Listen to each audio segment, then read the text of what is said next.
नमस्ते, म डाक्टर स्वाति कुमारी पाण्डे वात्सल्य हेल्थ केयर नारायण चरण नक्सालबाट बोल्दैछु। आज हाम्रो लाइफको टपिक छ आइभीएफको बारेमा सम्पूर्ण जानकारी। हामीले पहिला पनि आइभीएफको बारेमा धेरै पटक कुरा गरेका छौँ, बट स्टिल आइभीएफलाई रिलेटेड कति धेरै मिसकन्सेप्सन्सहरू छ, कति धेरै मिथोलोजीहरू छ, कति कुरा मान्छेहरूलाई थाहा हुँदैन, प्रक्रिया एक्ज्याक्टली के हो। मैले पाउने सबभन्दा कमन क्वेसनहरू भनेको चाहिँ प्रक्रिया के हो, यसमा कतिको रेस्ट चाहिन्छ, हामी बाहिरबाट आउँदैछौँ, हामी भर्ना भएर बस्न पर्छ कि हामीले ट्राभल गर्न मिल्छ कि मिल्दैन, हामी काठमाडौँ नै आएर बस्नुपर्छ। स्पेसली बाहिरको पेसेन्टहरूलाई चाहिँ धेरै क्वेसन हुन्छ यस्तो। अनि आइभीएफ भनेको आफ्नो बच्चा हो कि होइन, आइभीएफ किन 100% होइन, यति महँगो छ तर किन पनि 100% यसको रिजल्ट छैन, यसको सक्सेस रेट कसरी बढाउने, यो सबै कुराहरूको बारेमा चाहिँ अब सम्पूर्ण क्वेसन्सहरू जुन छ म आफ्नो तर्फबाट सबैको कुरा गर्छु। अनि प्लस हजुरहरूलाई जे प्रश्नहरू छ मनमा, जुन हजुरहरूले मलाई क्लिनिकमा सोध्न सक्नु भएन अथवा हजुरहरूले क्वेसन्सहरू अन्त्य राख्दाखेरि पनि तपाईँलाई रिप्लाई आएन, त्यो सबै यो लाइभको माध्यमबाट सोध्न पाउनुहुन्छ। म सबै नै प्रयास गर्छु हजुरहरूको क्वेसन्सको एन्सर दिन जति सक्छ। सो अब पहिला चाहिँ हामी जहिले पनि यो फेसबुक लाइभको सेसन सुरु गर्दाखेरि चाहिँ हामीले जहिले पनि स्टार्ट गर्दाखेरि वी स्टार्ट कि कसरी प्रेग्नेन्सी हुन्छ। प्रेग्नेन्सी बुझ्यो भने पनि अरू पक्ष चाहिँ बल्ल तल्ल बुझिन्छ। सो हरेक महिलाको एउटा पाठेघर हुन्छ, छेउमा 2टा नली हुन्छ अनि 2टा अन्डाशय हुन्छ। हरेक महिनावारीको ठ्याक्क बिचतिर एउटा अन्डाशयबाट एउटा अन्डा ठुलो भएर आउँछ। यसको साइज 18 देखि 22 mm को पुगिसकेपछि हाम्रो ब्रेनले सिग्नल पठाउँछ, त्यो अन्डा फुट्छ, अन्डा बाहिर आउँछ, नलीले त्यसलाई समात्छ, होल्ड गरेर राख्छ 24 आवर्स, 24 घण्टा। 24 घण्टाभित्र सम्पर्क भयो भने श्रीमान र श्रीमतीको त्यो शुक्रकिटहरू चाहिँ योनिमा राख्नुहुन्छ श्रीमानले, जसमध्ये सबभन्दा राम्रो उत्कृष्ट शुक्रकिटहरू माथितिर गएर नलीमा पुगेर अन्डालाई भेटाइ नलीमा चाहिँ बच्चा बनाउँछ। बच्चा चाहिँ बन्ने ठाउँ नली हो। नलीमा सानसाना रौँहरू हुन्छ र नलीको आफ्नो मोसन हुन्छ जसले चाहिँ बनेको बच्चालाई ढकालेर पाठेघर पुर्याउँछ। त्यहाँदेखि त्यहाँ आउन 1 हप्ता जति लाग्छ अनि त्यो बच्चा बनेको 7-8 दिनपछि चाहिँ त्यो पाठेघरमा टाँसिन्छ अनि भित्र छिर्छ। यो टाँसिने प्रक्रियालाई चाहिँ इम्प्लान्टेसन भन्छ। यो हो नर्मल प्रेग्नेन्सी। नर्मली हरेक मान्छेको अन्डाशय, अब यतापट्टिको अन्डाशयमा 10वटा अन्डा देखिन्छ, यतापट्टिको अन्डाशयमा 10वटा अन्डा देखिन्छ। इफ प्रेग्नेन्सी अनि एउटा मात्रै हो ठुलो भएर आउने। सो हजुरको चाहिँ इनकेस त्यो प्रेग्नेन्सी भएन भने चाहिँ तपाईँको 20वटै अन्डा त्यो महिना खेर गयो अनि नेक्स्ट मन्थ फेरि नयाँ अन्डाहरू आउँछ जसमध्ये एउटा बच्चा बनाउने क्यापेसिटीको हुन्छ। सो यो आइभीएफको प्रिन्सिपल चाहिँ के हो, जुन बाँकी अन्डाहरू पनि छ होइन, यत्तिकै खेर जाने अन्डाहरू छ, उनीहरूलाई हामी जोगाउँ। हामी केही औषधिहरू दिएर होस् कि जे गरेर होस् त्यो अन्डाहरूलाई जोगाउँ। सब अन्डाहरूलाई बाहिर निकाल्यौँ अनि अन्डाहरूबाट जिउभन्दा बाहिरै बच्चा बनाएर पाठेघरभित्र राखौँ। भनेकै बच्चा पाठेघरमा राख्दाखेरि चाहिँ प्रेग्नेन्सी होला। अब यो प्रोसेसमा चाहिँ म डिटेलमा पनि जान्छु होइन, एक्ज्याक्टली के गर्छ, कसरी गर्छ, किन गर्छ होइन, बट ओभरअल यही नै हो कुरा कि जुन कुरा हजुरको जिउमा यत्तिकै खेर गइरहेको थियो त्यसलाई हामीले जोगाएर हजुरलाई त्यसबाट प्रेग्नेन्सी दिन प्रयास गर्ने हो है। ओके, सो हाम्रो तल अब अलिअलि हेलोहरू आउन थालेछ। अब क्वेसन्सहरू पनि छ भने चाहिँ म एकदम हाइली इन्करेज गर्छु कि तपाईँहरूले चाहिँ आफ्नो क्वेसन्स तल राख्नु।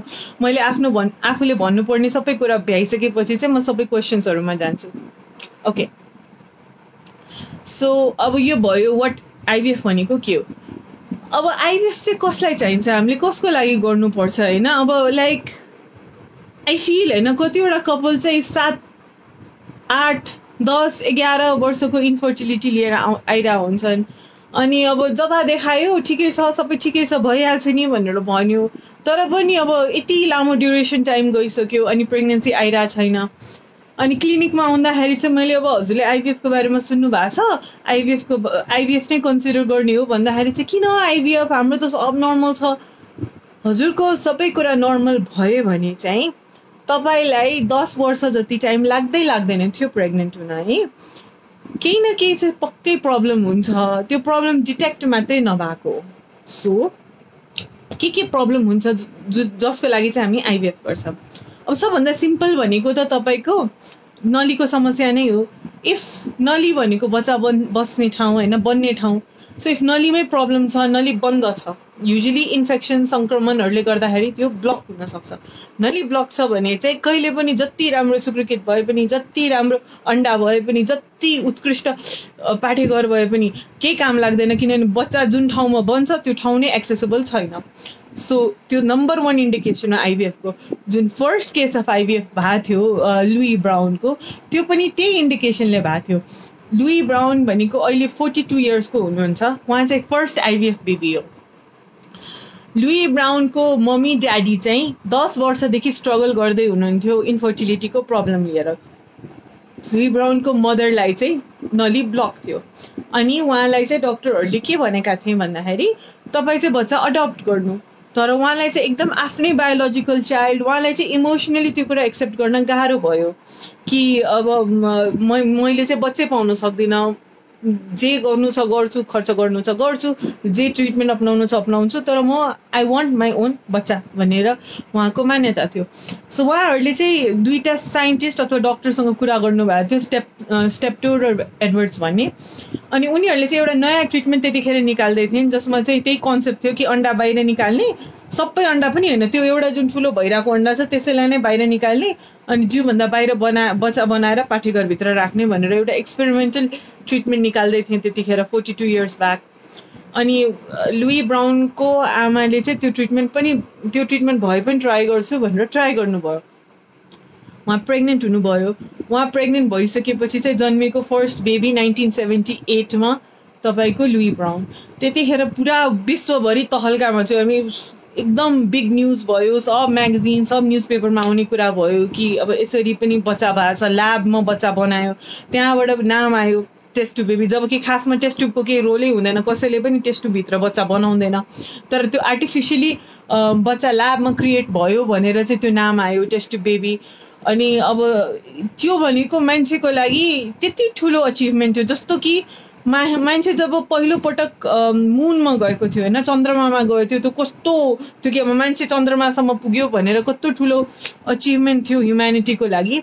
यो पनि एउटा ठुलो अचिभमेन्ट थियो कि जो मान्छेको बच्चा हुन सक्दैन, हामीले चाहिँ साइन्टिफिकली उसको लागि ल्याबमा चाहिँ बच्चा क्रिएट गर्न सक्यौँ, उसको आफ्नै बच्चा। सो एकदम बिग डिल थियो। तर यो ट्रिटमेन्ट चाहिँ बाई लक त्यतिखेर सक्सेसफुल भएको हो, किनभने अब एउटा लुई ब्राउन चाहिँ सक्सेस भयो, तर अरू कतिजना चाहिँ फेल भइरहेको थिएन, त्यतिखेर प्रेग्नेन्टै भइरहेको थिएन, जति जे ट्राई गरे पनि भइरहेको थिएन।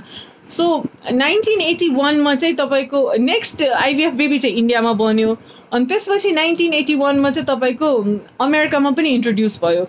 अमेरिकामा इन्ट्रोड्युस भएपछि चाहिँ मोर देन 2 लाख बेबिजहरू चाहिँ विदिन 7 to 8 इयर्स चाहिँ जन्मिसकेको थियो आइभीएफबाट। आइभीएफ त्यति प्रोग्रेस गर्दै गयो त्यहाँबाट।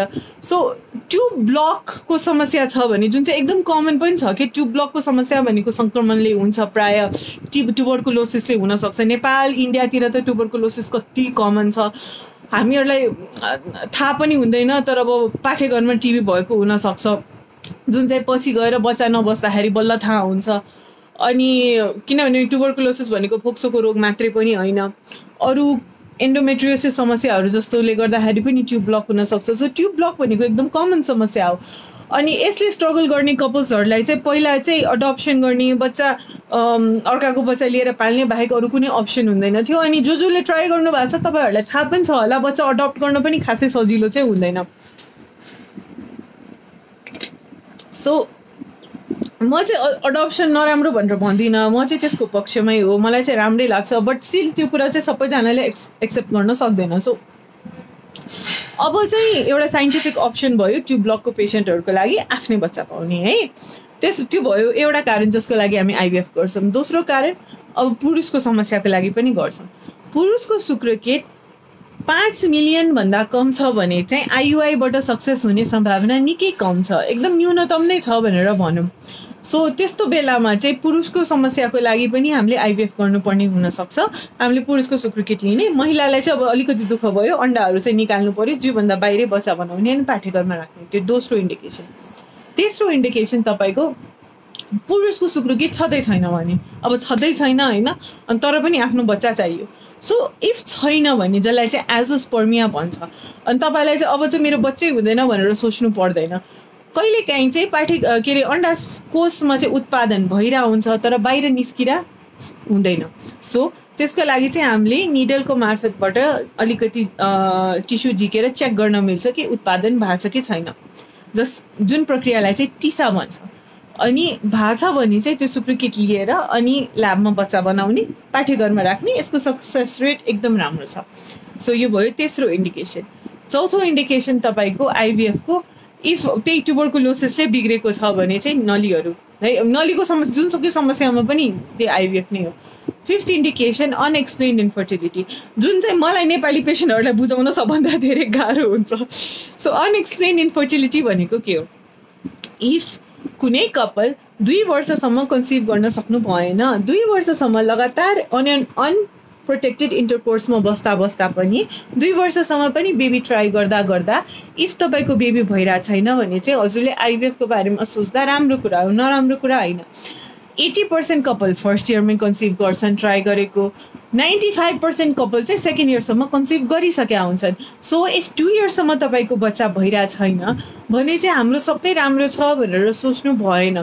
तपाईँलाई कसैले अब तपाईँ एक त कमै पेसेन्टहरू हुन्छन् जुन फर्टिलिटी एक्सपर्टकैमा गएर चाहिँ बुझ्छन् आफ्नो कन्डिसन। प्रायः मान्छेहरू चाहिँ अब लोकली नै हेल्थ पोस्टमा होस् अथवा कतै होस् देखाउँछन्, अनि सिम्पल एउटा अल्ट्रासाउन्ड मात्रै गरेको हुन्छ, अथवा अब धेरै टेस्टै गरे हुँदैन, नलीको टेस्ट हुँदैन कतिको गरेको, कतिको सुक्रिकिटै हेरे हुँदैन। बट त्यो जुन एउटा रिपोर्ट ठिक आउँछ त्यसकै आधारमा अब सबै ठिक छ भनेर बसिरहेको हुन्छन्। बट त्यस्तो होइन। अब कोही पेसेन्टहरू हुन्छ जसको चाहिँ साँच्चीकै सबै बाहिरबाट हेर्दाखेरि चाहिँ ठिकै देखिन्छ कि, अब त्यसलाई चाहिँ अनएक्सप्लेन इन्फर्टिलिटी भन्छ।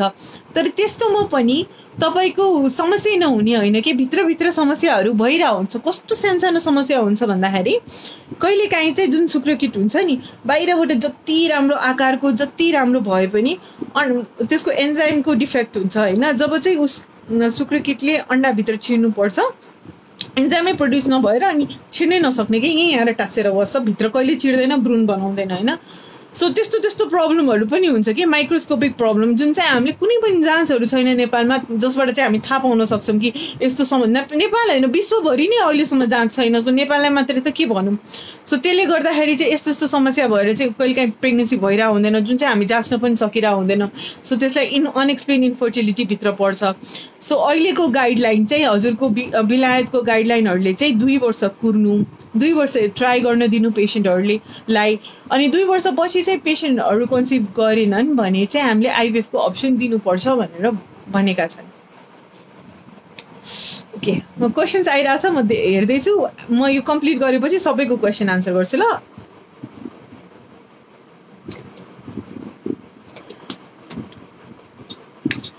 सो यो भयो मेन इन्डिकेसन चाहिँ आइभीएफ गर्ने। अनि अर्को भनेको अब आइयुआई चाहिँ तपाईँले 5-6 चोटि गरिसक्नु भएको छ अनि तपाईँको प्रेग्नेन्सी भएन भने चाहिँ अब आइयुआई फर्दर नगर्नु, गो आइभीएफको लागि होइन। किनभने आइयुआई धेरै पटक गर्नुभयो भने चाहिँ अब मैले त एकचोटि एउटा पेसेन्ट 35 चोटि गरेर आइयुआई फेल भएर आउनु भएको थियो। अनि मैले उहाँलाई चाहिँ एकदम डिस्ट्रेसको सिचुएसनमा भेटाएँ, साइकोलोजिकल डिस्ट्रेस त्यस्तै, डिप्रेस्ड पनि त्यस्तै हुनुहुन्थ्यो एकदम, हुन्छ नि डिप्रेसनको मेडिसिन पनि खान थाल्नु भएको थियो। अनि हस्बेन्ड वाइफ दुवैजनाको लाइक गुड स्टेटमा हुनुहुन्न थियो। अनि पछि हामीले आइभीएफ गर्दाखेरि चाहिँ सेकेन्ड टाइममा कन्सिभ गर्नुभयो अनि त्यसपछि चाहिँ लाइक धेरै ह्याप्पी हुनुहुन्थ्यो। सो म 6 चोटि भन्दा धेरै आइभीएफ रेकमेन्ड गर्दिनँ। म मात्रै होइन विश्वभरि नै अहिले 5 to 6 टाइम्स भन्दा धेरै चाहिँ आइभीएफ गर्नु हुँदैन, आइयुआई गर्नु हुँदैन भनेर भन्छ होइन। आइयुआई म 6 चोटि भन्दा धेरै आइयुआई रेकमेन्ड गर्दिनँ, बाहिर पनि अहिले 5-6 चोटि भन्दा धेरै आइयुआई नगर्नु भन्छ। त्यसको कारण भनेको चाहिँ तपाईँलाई 6 चोटिसम्म चाहिँ आइयुआईले प्रेग्नेन्सी दिएन भने चाहिँ 7-8 चोटिमा दिने सम्भावना चाहिँ कम छ। बट तपाईँले त्यत्रो धेरैचोटि आइयुआई ट्राई गर्नुभयो भने आइयुआई यतिकै पनि सक्सेस रेट त्यसको कम छ, जम्मा 15-20% छ। अनि त्यत्रो धेरैचोटि आइयुआई ट्राई गर्नुभयो भने चाहिँ तपाईँको एक त फाइनेन्सियल लस त्यस्तै, प्लस तपाईँको त्यो इमोसनल हरेक महिना त्यो एउटा प्रेग्नेन्सी टेस्टको आधारमा बसिन्छ, त्यो इमोसनल ट्रमा, डिप्रेसन, त्यो सबै एङ्जाइटीहरू चाहिँ झन् बिल्डअप हुन्छ। जुन ट्रिटमेन्टले हजुरलाई फाइदा गरिरहेको छैन भने चाहिँ त्यसमा धेरै लाग्नु पर्दैन। हजुर चाहिँ त्यसपछि नेक्स्ट स्टेप के हो? 6 चोटि त ट्राई गर्यो भनेपछि तपाईँले ट्राई नै नगर्नु भएको त होइन। सो नाउ नेक्स्ट स्टेप है, यो भयो हजुरहरूको इन्डिकेसन्स आइभीएफको है। सो कसको लागि चाहिँ गरिन्छ आइभीएफ? अब कुन बेला चाहिँ गर्नु हुँदैन आइभीएफ, हामी जहिले पनि कसले गर्नुपर्छ तर कसले गर्नु हुँदैन भन्ने पनि कुरा गरौँ है आज चाहिँ। इफ भर्खर बिहा भएको छ भने पनि आइभीएफ भनेको अब यस्तो गर्ने नमिल्ने त होइन, तर इफ मिल्छ भने चाहिँ हजुरहरूसँगै बसेर पनि कन्सिभ गर्न सक्नुहुन्छ होइन। नेपालमा चाहिँ एउटा कमन इन्डिकेसन भनेको बिचारा बुढाबुढी चाहिँ सँगै बस्न नपाएर पनि कतिजना आइभीएफ गराउन आउँछ, किनभने श्रीमान चाहिँ अब्रड हुन्छ। अब त्यो त नराम्रो कुरा होइन, किनभने यहाँ सोसाइटल प्रेसर पनि धेरै हुन्छ, सोसल कारणले बस्न पनि गाह्रो हुन्छ, बाहिरको मान्छेहरूले बुझ्दैन कि त्यो कुरा चाहिँ 1-2 महिना त सँगै बसेको छ कहाँबाट बच्चा हुनु भनेर। सो त्यो कारणले पनि गर्छ। बट मेरो सल्लाह भनेको चाहिँ 1-2 वर्ष सँगै बसेर पहिला ट्राई गर्नु बिफोर होइन, हजुरले चाहिँ आइभीएफमै जानुभन्दा अगाडि 1 वर्षसम्म बच्चा भएन भने डक्टर कहाँ आउनु, अनि 2 वर्षसम्म भएन भने बल्ल आइभीएफको बारेमा विचार गर्नु। दोस्रो कसले आइभीएफ गर्न हुँदैन होइन, इफ हजुरको पाठ्यघर छैन होइन, अथवा पाठ्यघरमा यस्तो समस्या छ जसले हजुरको बच्चै हुँदैन। फर इक्जाम्पल अब कसैको डेभलपमेन्टल एनोमली हुन्छ जसको पाठ्यघरै हुँदैन। सो अहिले नेपालमा चाहिँ अब अर्काको पाठ्यघर लिन मिल्दैन, जसलाई चाहिँ सरोगेसी भन्छ। सो त्यही भएर चाहिँ त्यस्तो मान्छेले चाहिँ अहिले चाहिँ आइभीएफ गर्नु भएन, एटलिस्ट नेपालमा गर्नु भएन, नभए अरू सबै मान्छेहरूले चाहिँ गर्न मिल्छ। त्यसपछि अब आउँ आइभीएफको प्रक्रियाको बारेमा है, यो कस्तो छ, यसमा के गर्नुपर्छ, भर्ना हुनुपर्छ कि हुनु पर्दैन, रेस्ट चाहिन्छ कि चाहिँदैन, यो सब कुराहरू गरौँ है। ओके, सो यो प्रक्रिया चाहिँ तपाईँ पहिला एकचोटि असेसमेन्टको लागि आउनु। इफ तपाईँ आइभीएफ प्लान गर्दै हुनुहुन्छ भने चाहिँ 1 राउन्ड चाहिँ तपाईँ पिरियडको दोस्रो दिनमा आउनुभयो भने धेरै राम्रो, आउन सक्नु भएन भने चाहिँ पिरियडको जुनसुकै दिनमा पनि आउनु, एउटा प्रिलिमिनरी असेसमेन्टको लागि। हामीले सुरुमा के गर्न खोज्छौँ, तपाईँको पाठ्यघर हेर्छौँ होइन, पाठ्यघर कस्तो छ, लाइक 99% को त नर्मलै भइरहेको हुन्छ। सो पाठ्यघर कस्तो छ, हजुरको अन्डाशयमा कतिवटा अन्डा छ हेर्छौँ, हजुरको कुन कारणले आइभीएफ गर्नु परेको छ त्यो एसेस गर्छौँ होइन, नली ब्लक छ कि अब हजुरको धेरै दिन भइसक्यो भइरहेको छैन कि, एउटा प्रिलिमिनरी असेसमेन्ट। अथवा शुक्रकृत कम छ भने गर्दैछौँ भने शुक्रकृत ठ्याक्क कति छ त्यो हेर्छौँ। अनि ब्लड टेस्टहरू गर्छौँ जुन हामीलाई चाहिन्छ, थाइरोइड, सुगर, थाइरोइड हाई छ, सुगर हाई छ भने त तुरुन्तै आइभीएफ सुरु गर्न मिल्दैन। सो एउटा प्रिलिमिनरी असेसमेन्ट चाहिँ हामीलाई चाहिन्छ कि हामीलाई आइडिया होस् कि हजुरलाई कति टाइमपछि हामीले आइभीएफको प्रक्रियामा लग्न सक्छौँ। अब मानौँ हजुर आउनुभयो अनि सबै ठिक छ अनि सकेसम्म चाँडो गर्न मन छ भने चाहिँ हजुरलाई नेक्स्ट भिजिट मैले बोलाउने भनेको चाहिँ पिरियडको दोस्रो दिनमा हो। पिरियडको दोस्रो दिनमा हजुर आउनुहुन्छ अनि हजुरले ब्लड टेस्ट दिनुहुन्छ। ब्लड टेस्टमा मैले हजुरको हर्मोनको लेभल हेर्छु। हर्मोनको लेभल भनेको एफएसएच, एलएच र E2 हेर्छौँ। अनि त्यो हेरिसकेपछि चाहिँ मलाई थाहा हुन्छ हामीले कति डोजले चाहिँ तपाईँको स्टिमुलेसन अथवा अन्डा निकाल्ने प्रक्रिया सुरु गर्नुपर्छ। औषधिको डोज क्यालकुलेट गर्नको लागि चाहिँ हजुरको हर्मोन हेर्नुपर्छ है। अनि त्यसपछि हजुरको पिरियडको दोस्रो दिन, त्यही दिन रिपोर्ट आयो भने अथवा रिपोर्ट भोलिपल्ट आयो भने तेस्रो दिनमा पनि सुरु गर्न मिल्छ। हामी त्यहाँदेखि तपाईँलाई 10-12 दिन इन्जेक्सन लगाउँछौँ। इन्जेक्सन पेटमा लाग्छ। यो क्लिनिकै आएर लगाए राम्रो, कतिपय ठाउँहरूमा चाहिँ आफै नै लगाउन पनि दिन्छ, तर हामीले चाहिँ पेसेन्टहरू अलि डराउँछन्, अलि माथि तल भयो भने के हुन्छ भनेर।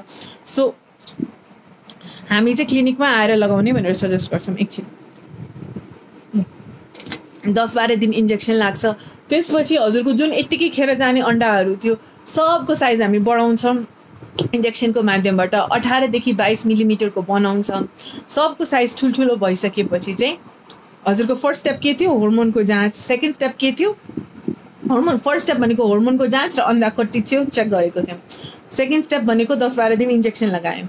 तेस्रो स्टेप भनेको जब तपाईँको अन्डाहरूको साइज चाहिँ 18 देखि 22 mm को पुग्छ, हामी तपाईँलाई एउटा अर्को इन्जेक्सन दिन्छौँ जसलाई चाहिँ हामी ट्रिगर इन्जेक्सन भन्छौँ। अनि त्यो ट्रिगर इन्जेक्सन थर्ड स्टेप हो। त्यसपछि फोर्थ स्टेप भनेको ट्रिगर इन्जेक्सनको 36 घन्टापछि हामी त्यो अन्डाहरूलाई निकाल्छौँ। यो निकाल्दाखेरि चाहिँ किन ठुलो कुरा गरे जस्तो लाग्छ, तर यो केही पनि ठुलो प्रक्रिया होइन, 10-15 मिनटको प्रक्रिया हो। हजुरलाई बेहोस गरिन्छ। यसमा चाहिँ हजुरलाई दुख्दा नै दुख्दैन, के पनि थाहा हुँदैन। हजुरलाई एकछिन आँखा चिम्मा गऱ्यो, सुत्यो 10 मिनट अनि उठ्या जस्तो मात्रै फिल हुन्छ। हामीले खासमा के गर्छौँ, हजुरलाई अपरेसन थिएटरमा लग्छौँ, बेहोस गर्छौँ। हाम्रो जुन अल्ट्रासाउन्ड मसिन छ विथ भजाइनल प्रोब, जसलाई चाहिँ ट्रान्सभजाइनल अल्ट्रासाउन्ड भन्छ। त्यसलाई चाहिँ भजाइनाभित्र राखेर त्यसको माथिबाट एउटा सानो पातलो निडल लगेर जहाँ जहाँ अन्डा देख्छौँ त्यो अन्डाहरूलाई टिप्छौँ। अनि त्यो अन्डाहरू निकालेर हामी चाहिँ अब यो भनेको तपाईँको नेक्स्ट स्टेप भयो नि त अन्डा निकाल्ने प्रक्रिया। त्यसपछि त्यो अन्डाहरूलाई निकालेर हामी हाम्रो एम्ब्रियोलोजिस्टलाई दिन्छौँ अनि हजुरलाई एनेस्थेजियाबाट उठाइदिन्छ। त्यति हजुरलाई अब खासै केही गाह्रो हुँदैन। अब हामी जब त्यो अन्डाहरू ल्याबमा दिन्छौँ एम्ब्रियोलोजिस्टलाई हेर्नलाई, उहाँले चेक गर्नुहुन्छ कतिवटा अन्डा आयो। अन्डा मात्रै आएर हुँदैन, अन्डाको क्वालिटी पनि इम्पोर्टेन्ट हुन्छ, अन्डाको मेचुरेसन फेज इम्पोर्टेन्ट हुन्छ कि। सो गुड क्वालिटी अन्डा तिनीहरूमध्ये कतिवटा छन्, अनि गुड क्वालिटी अन्डालाई चाहिँ हामी निकाल्छौँ, सेपरेट गर्छौँ अनि श्रीमानको सुकृतिसँग मिसाउँछौँ अनि त्यो प्रक्रियालाई चाहिँ फर्टिलाइजेसन भन्छ। सो यो नेक्स्ट स्टेप भयो। हामी ल्याबमा बच्चा बनायौँ अन्डा र सुकृकिट मिसाएर। अब यो मिसाउन सक्ने दुईवटा तरिका छ। एउटा अन्डाको वरिपरि सुकृकिट छर्किदिने अनि सुकृकिटले आफै अन्डाभित्र छिर्छ, यसलाई चाहिँ कन्भेन्सनल आइभिएफ भन्छ। अर्को हामी इन्जेक्ट गरिदिन्छौँ अन्डाभित्र, जसलाई चाहिँ इक्सी भन्छ।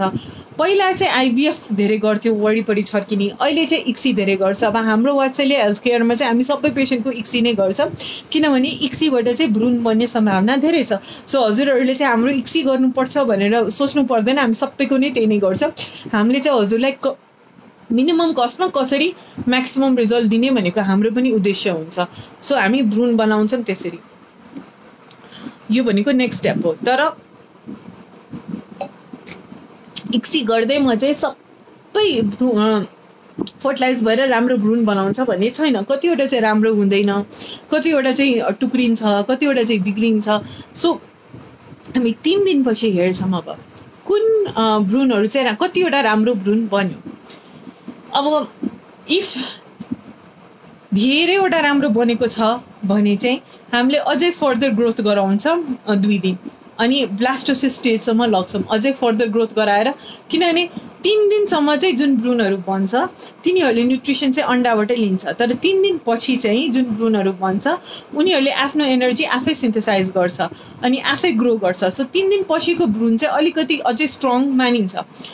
कम भ्रूण छ भने चाहिँ हामी धेरै रिस्क लिन मिलेन कि यसलाई 5 दिनसम्म लग्ने, तर प्रशस्त भ्रूण छ भने चाहिँ हामी 5 दिनसम्म लगेर कुन सबभन्दा बेस्ट उत्कृष्ट भ्रूणहरू हो तिनीहरूको छनौट गर्न सक्छौँ। सो हामी 3 दिन अथवा 5 दिनमा चाहिँ 5 दिनको भ्रूणलाई चाहिँ ब्लास्टोसिस्ट भन्छ, 3 दिन अथवा 5 दिनसम्म भ्रूणलाई लग्छौँ। अब त्यसपछि दुईवटा कुरा गर्न मिल्छ।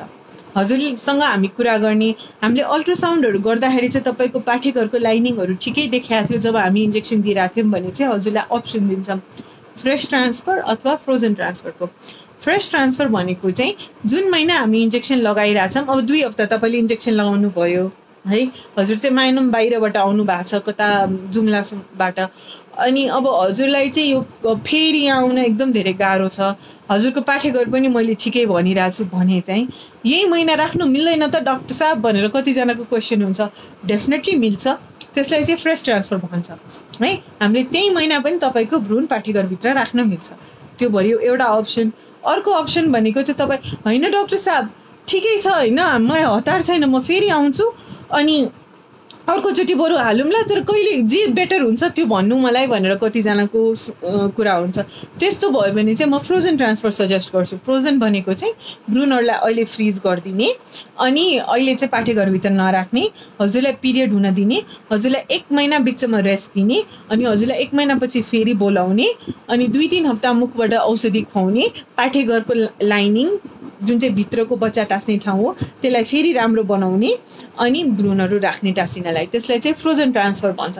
फ्रोजनमा चाहिँ बिचमा 1 महिना ग्याप हुन्छ। अब फ्रोजन चाहिँ किन झन् राम्रो भन्दाखेरि फ्रोजनमा चाहिँ सक्सेस रेट अलिकति बढी छ। अब त्यति हुन्छ नि ड्रास्टिक फरक पनि छैन, फ्रेसमा चाहिँ 55% छ अनि फ्रोजनमा चाहिँ 60 to 70% छ। सो अभियसली फ्रोजन चाहिँ अलिकति बेटर छ फ्रेसमा भन्दा, तर फ्रेसमा रिजल्टै आउँदैन भन्ने चाहिँ छैन।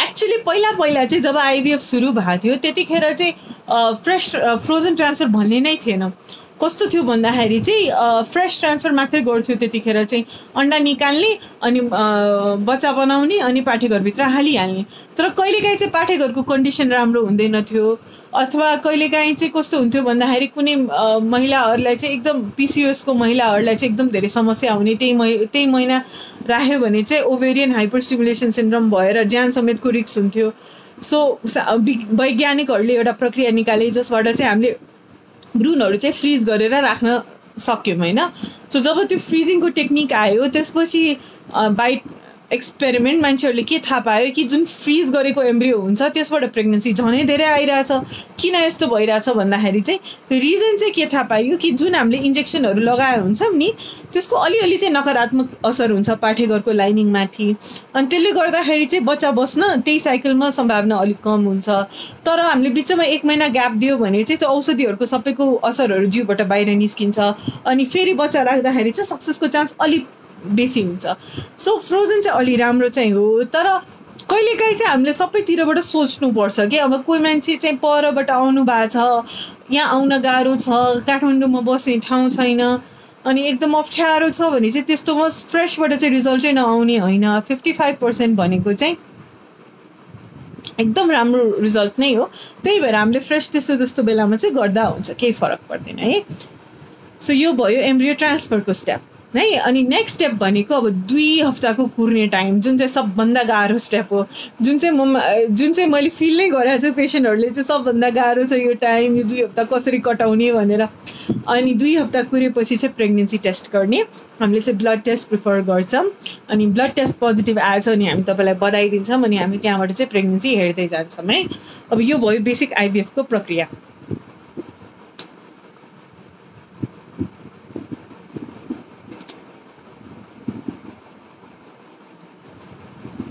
सो अब हामी प्रोसिजरको कुरा गऱ्यौँ अब नेक्स्ट कुरा गरौँ हामीलाई पेसेन्टहरूले कमनली सोध्ने कुरा यसमा भर्ना हुनुपर्छ कि पर्दैन भर्ना त हुनै परेन कतै पनि छैन तपाईँ आएर यहीँ बस्नुपर्ने हाम्रो हस्पिटलमा यो आउट पेसेन्ट प्रोसिजर हो यसमा चाहिँ धेरै भर्ना हुनु पर्दैन अर्को क्वेसन मान्छेहरूले पेसेन्टहरूले सोध्ने भनेको चाहिँ इन्जेक्सन लागिरहेको छ दुखिरहेको छ त्यस्तो होइन तपाईँलाई इन्जेक्सन लाग्ने भनेको 2 हप्ता मात्रै हो त्यसपछि चाहिँ लाग्दैन त्यसपछि चाहिँ हजुरको मुखबाट खाने औषधि मात्रै हुन्छ म चाहिँ एकदम इन्जेक्सनको पक्षमा नभएको मान्छे हो तेस्रो चिरफार गर्नुपर्छ के पनि चिरफार गर्नु पर्दैन केही प्रक्रिया तपाईँलाई अलिकति पनि दुख्दैन है त्यो भनेको तपाईँको हजुरलाई चाहिँ खासै अब औषधि चाहिँ खानुपर्छ तर अरू चाहिँ केही हुँदैन नेक्स्ट क्वेसन पेसेन्टहरूबाट धेरै आउने यो औषधिले हाम्रो जिउमा असर गर्दैन यत्रो धेरै औषधि खाएर औषधिले चाहिँ के साइड इफेक्ट गर्छ अब हामीले यति धेरै औषधि खाइरहेछौँ भनेर पनि क्वेसन आउँछ सो औषधिको साइड इफेक्टको कुरा गरौँ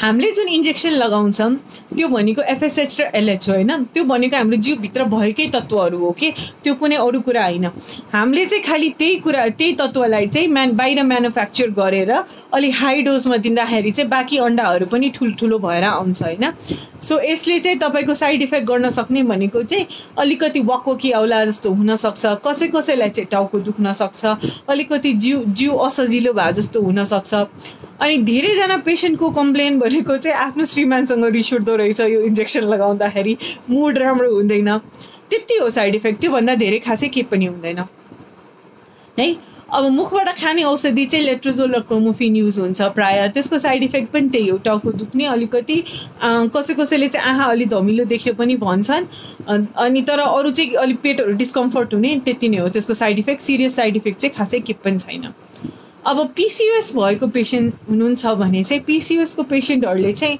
कहिलेकाहीँ चाहिँ हामीले अन्डा निकाल्दाखेरि चाहिँ अलिक कसैको एकदम धेरै अन्डा आउन सक्छ 20वटा भन्दा धेरै आउन सक्छ हामीले जुन एन्टागनिस्ट प्रोटोकल प्रयोग गर्छौँ वात्सल्यमा त्यो प्रोटोकलमा चाहिँ हजुरलाई जानलेवा ओभेरियन हाइपरस्टिमुलेसन सिन्ड्रोम हुँदैन अहिलेसम्म मेरो एउटा पेसेन्टलाई पनि भएको छैन हामी आफै एकदम धेरै केयरफुल हुन्छौँ त्यसमा अब साइन्सको विकास कहाँदेखि कहाँसम्म पुगिसक्यो हामी आफै तपाईँलाई त्यसरी नै मेडिसिन दिन्छौँ कि तपाईँलाई चाहिँ त्यस्तो असरहरू केही पनि नगरोस् है तर हामी चाहिँ स्पेसली इफ तपाईँ पिसिओएसको पेसेन्ट हुनुहुन्छ भने चाहिँ ओभम पिकअप गरेपछि चाहिँ तपाईँको पिरियड नहुन्जेलसम्म चाहिँ सम्पर्कमा नबस्नु भनेर नै भन्छौँ किनभने अब अहिलेसम्म प्रेग्नेन्सी भएको थिएन तर यही महिना झुकेर भइहाल्यो भने चाहिँ तपाईँको पिरियड आउनुभन्दा अगाडि भने चाहिँ ओभेरियन हाइपरस्टिमुलेसन सिन्ड्रोम पनि हुनसक्छ। सो त्यही भएर चाहिँ हामीले एउटा सम्पर्क अभोइड गर्न भन्छौँ। अनि त्यो अन्डाको इन्जेक्सन्सहरू जुन बेला हामी लगाएर हुन्छौँ त्यतिखेर पनि सम्पर्कमा नबस्नु भन्छौँ, किनभने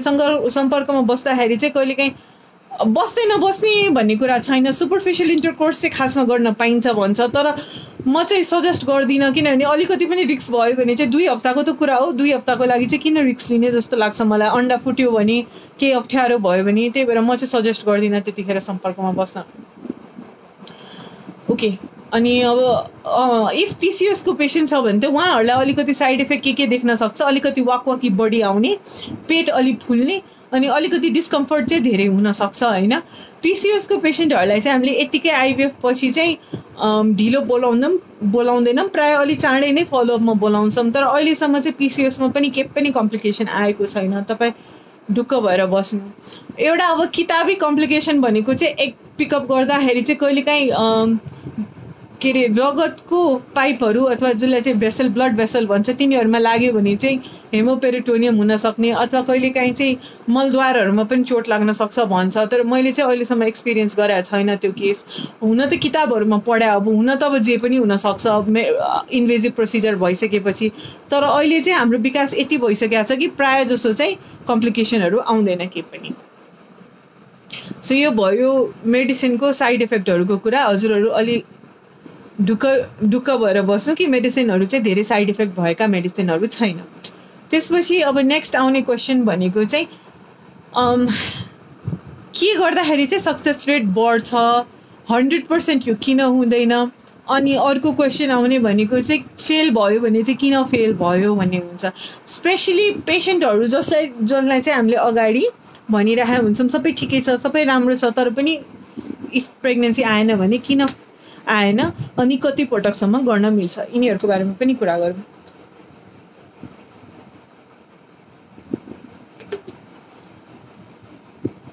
ओके, सो सक्सेस रेट भनेको के फ्याक्टरमा डिटर्मिन गर्छ। पहिला मोस्ट इम्पोर्टेन्ट फ्याक्टर भनेको चाहिँ हजुरको एम्ब्रियो कतिको राम्रो बन्यो। 80% चाहिँ हजुरको एम्ब्रियोमा भर पर्छ। 80 हजुरको आफ्नो एक क्वालिटी राम्रो छ, स्पर्म क्वालिटी राम्रो छ भने चाहिँ इफ हजुरको गुड एम्ब्रियो बन्यो भने चाहिँ हजुरको 80% सक्सेस त त्यही हो। स्पर्मको क्वालिटी अलिक पुवर छ भने चाहिँ मेडिकेसन्सहरूले चाहिँ धेरै इम्प्रुभ भएर आउँछ।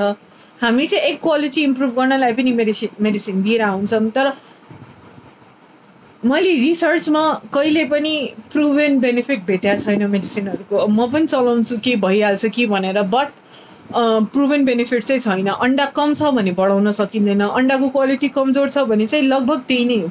एक्सपेरिमेन्टल ट्रिटमेन्ट चाहिँ कति छ संसारमा होइन, तर प्रुभेन ट्रिटमेन्ट चाहिँ अहिलेसम्म अन्डाको लागि एउटा पनि छैन। स्पर्मले चाहिँ धेरै इम्प्रुभमेन्ट देखाउन सक्छ, तर अन्डाले प्रायः दिँदैन। सो नम्बर 1 कुरा भनेको हजुरको कति राम्रो एम्ब्रियो बन्यो। दोस्रो हजुरको पाठेघरको लाइनिङ। पाठेघरको भित्रको भागलाई चाहिँ हामी एन्डोमेट्रियम भन्छौँ। त्यहाँ गएर बच्चा टाँसिन्छ अनि भित्र छिर्छ होइन। यसलाई चाहिँ माटोको तरिकाले बुझ्दा हुन्छ। हामीले कुनै प्लान्ट होइन कुनै रुख रोप्दाखेरि चाहिँ माटोमा राख्छौँ, त्यसरी नै माटोभित्र राख्छौँ। त्यसरी पनि बच्चालाई पनि एउटा माटो चाहिन्छ छिर्नलाई, अनि छिरिसकेपछि चाहिँ ग्रो गर्न थाल्छ। सो त्यो माटोलाई चाहिँ एन्डोमेट्रियम भन्छ। त्यसको विथ चाहिँ तपाईँको 7 to 13 को बिचमा हुनुपर्छ। त्यति छ भने चाहिँ प्रेग्नेन्सी आउँछ, र त्यो ट्रिपल लाइन प्याटर्नमा हुनुपर्छ। अब इफ तपाईँले आइभिएफ गर्नुभएको छ भने चाहिँ तपाईँले बुझिराख्नु भयो होला मैले के भन्न खोजे हो। जसले गर्नु भएको छैन तपाईँ यो प्रक्रियामा लाग्नुभयो भने चाहिँ बुझ्नुहुन्छ, अहिले बुझ्नु भएन भने पनि नआतिनु। जे होस् बच्चा टाँसिने माटो चाहिँ राम्रो हुनुपर्छ, 7 देखि 13 mm को बिचमा ट्रिपल लाइन प्याटर्नमा। त्यो छ भने चाहिँ तपाईँको सक्सेस हुने चान्स धेरै छ। पाठेघरमा मासुहरू छैन, फाइब्रोइडहरू छैन भने सक्सेसको चान्स धेरै छ। अब फाइब्रोइड हुँदैमा प्रेग्नेन्सी आउँदैन भन्ने छैन। यो बिचमा इफ सम अफ माई पेसेन्ट्सले हेरिराख्नु भएको छ भने तपाईँहरूलाई थाहा छ कतिजनाको मैले ठुल्ठुलो फाइब्रोइडको अपरेसन नगरिकन डाइरेक्टली आइभिएफ गरेको थिएँ। लास्ट मन्थ चाहिँ झन् 3टा केस त्यस्तो थियो, अनि 3टैजना पोजिटिभ आउनु भएको छ। सो किनभने मैले फिल गरेँ कि कतिजनाले चाहिँ अपरेसनमा जानै मन हुँदैन इभन इफ ठुलो फाइब्रोइड छ। अनि हाम्रो कुरा के भएको थियो, इफ तपाईँको प्रेग्नेन्सी आएन भने चाहिँ हामी अपरेसन गरौँला अनि सेकेन्ड अटेम्प्ट चाहिँ आफ्टर अपरेसन ट्राई गरौँला। तर हामीलाई गर्नै परेन, फर्स्ट अटेम्प्टमै आयो अनि अहिलेसम्म प्रोग्रेस पनि भइरहेछ। भर्खरका प्रेग्नेन्सीहरू हो तर अहिलेसम्म चाहिँ टचवुड सबै राम्रै भइरहेछ। सो फाइब्रोइड हुँदैमा चाहिँ प्रेग्नेन्सी आउँदैन आइभिएफ भन्ने छैन, तर अलि एन्डोमेट्रियमभन्दा पर छ भने फाइब्रोइड। इफ एन्डोमेट्रियममै टाँसेर बसिरहेछ, एन्डोमेट्रियमलाई डिस्टर्ब भइरहेछ भने त मैले अपरेसन गराउनै पर्छ, अरू कुनै उपाय छैन है। सो यो तरिकाहरूले चाहिँ यो भनेको तपाईँको सक्सेसको मेन 3टा फ्याक्टर हो। अरू कुराहरू चाहिँ हजुरको जिउमा भर पर्छ, लाइक हजुरको सुगर कन्ट्रोलमा छ कि छैन, थाइरोइड नर्मल छ कि छैन, इफ हजुरलाई एडिक्वेट भाइटामिन डी छ, हजुरको जति हेल्दी लाइफस्टाइल छ, डाइट जति राम्रो छ। त्यही भएर हामीसँग डाइटिसियन पनि हुनुहुन्छ वात्सल्यमा, जसले चाहिँ उहाँले चाहिँ तपाईँहरूलाई चाहिँ डायटको बारेमा गाइड गरिदिनुहुन्छ। जति राम्रो डायट छ त्यस्तो कुराहरूले पनि फरक पार्छ। हजुर कति सनलाइटमा कति बस्नुहुन्छ, कतिको एक्सर्साइज गर्नुहुन्छ, यो जति हेल्दी लाइफस्टाइल छ त्यति धेरै सक्सेसको चान्स धेरै हुन्छ। जति कम जङ्क फुड खानुहुन्छ, जति राम्ररी राति सुत्नुहुन्छ, त्यस्तो कुराहरूले धेरै फरक पार्छ। अनि जति कम तनाव लिनुहुन्छ त्यो त एकदम धेरै इम्पोर्टेन्ट भयो है। अब फेल हुने कारण भनेको मेन त अब यस्तै हो। मेन भनेको एन्डोमेट्रियमको लाइनिङ पुगेन कि, भ्रूणै राम्रो बनेन कि, होइन तपाईँको कतिजना पेसेन्टले चाहिँ मेडिसिनमा पनि गडबडी गर्नुहुन्छ, मेडिसिन राम्ररी लिनु भएन कि, तपाईँहरू बिरामी भइदिनु भयो कि, होइन। लाइक इफ बाहिरको खाना खाएर अनि डाइरिया इन्फेक्सन केही भयो भने चाहिँ कस्तो हुन्छ भन्दाखेरि तपाईँको जिउ चाहिँ त्यो इन्फेक्सनलाई फाइट गर्नतिर लाग्छ अनि प्रेग्नेन्सी भन्दा चाहिँ फोकस नै चेन्ज हुन्छ के बडीको, अनि प्रेग्नेन्सी आउने चान्स कम हुन्छ। अब पेसेन्टहरूको धेरैको क्वेसन भनेको कतिको रेस्ट गर्नुपर्छ, एकदम सुत्दै गर्न खोज्ने, भराङ पनि नचढ्ने, मिल्छ भने त बेडमै प्यानै युज गरेर बाथरुम जान्छु सम्म पनि कुरा गर्नु भएको छ मसँग। अनि त्यो राम्रो होइन कि, जति धेरै रेस्ट गर्नुहुन्छ त्यसले पनि सक्सेसको चान्स घटाउँछ। जति धेरै रेस्ट गरिन्छ त्यति धेरै रियाक्टिभ अक्सिजन स्पिसिस बडीमा बढ्छ, जसले गर्दा चाहिँ तपाईँको सक्सेसको चान्स चाहिँ झन्झन घट्दै आउँछ अनि रगत पनि जम्न सक्ने सम्भावना धेरै हुन्छ है। सो धेरै रेस्ट गर्नु भएन, अलिअलि यताउता काम गर्नु पर्यो, धेरै मानसिक तनाव लिनु भएन। मानसिक तनाव लिएको पनि त्यही प्रब्लम हुन्छ कि रियाक्टिभ अक्सिजन स्पिसिस बढी हुन्छ है, बडीमा चाहिँ बिरामी हुनु भएन, बिरामी भयो भने पनि बिग्रिन्छ कुराहरू। अब 60 to 70% चान्स हुन्छ कि तपाईँको सबै थोक राम्रो छ भने चाहिँ तपाईँ प्रेग्नेन्ट हुनुहुन्छ। 30 to 40% मान्छेहरूको सबै राम्रो हुँदा पनि हुँदैन प्रेग्नेन्सी है। त्यसमा हजुरको केही दोष छैन, हजुरको डक्टरको पनि केही दोष छैन, यो प्रोसिजर नै त्यस्तो छ जसको सक्सेस रेट नै यति हो। हामीले तपाईँलाई यति सक्सेस रेट दिन सकेको भनेको पनि एकदम ठुलो कुरा हो कि यति सक्सेस रेट चाहिँ तपाईँलाई एकदम गुणस्तरीय आइभिएफ सेन्टरहरूले मात्रै दिन सकेका छौँ, अनि त्यो पनि हामीले 2टा गुणस्तरीय भ्रूण राखेर यस्तो रिजल्ट दिन सकेका छौँ। सो इन्टरनेसनल स्ट्यान्डर्डबाट पनि यो एकदम भेरी गुड रिजल्ट हो होइन। तर 100% चाहिँ कहिले पनि आइभिएफमा हुँदैन। इफ तपाईँको अब एकचोटि आइभिएफ गर्दाखेरि चाहिँ 8वटा भ्रूण बन्यो है, अनि हजुरको 2टा राख्दाखेरि चाहिँ पाठेघरमा तपाईँको प्रेग्नेन्सी आएन, नआत्तिनु, तपाईँको 6वटा भ्रूण बाँकी छ, हजुरले फेरि आइभिएफ गर्नै पर्दैन, फेरि 2टा लिने फेरि हाल्ने, फेरि 2टा लिने फेरि हाल्ने, जबसम्म प्रेग्नेन्सी आउँदैन। हरेक ट्राईमा चाहिँ 60 देखि 70% चान्स हुन्छ हजुरको प्रेग्नेन्सी हुने।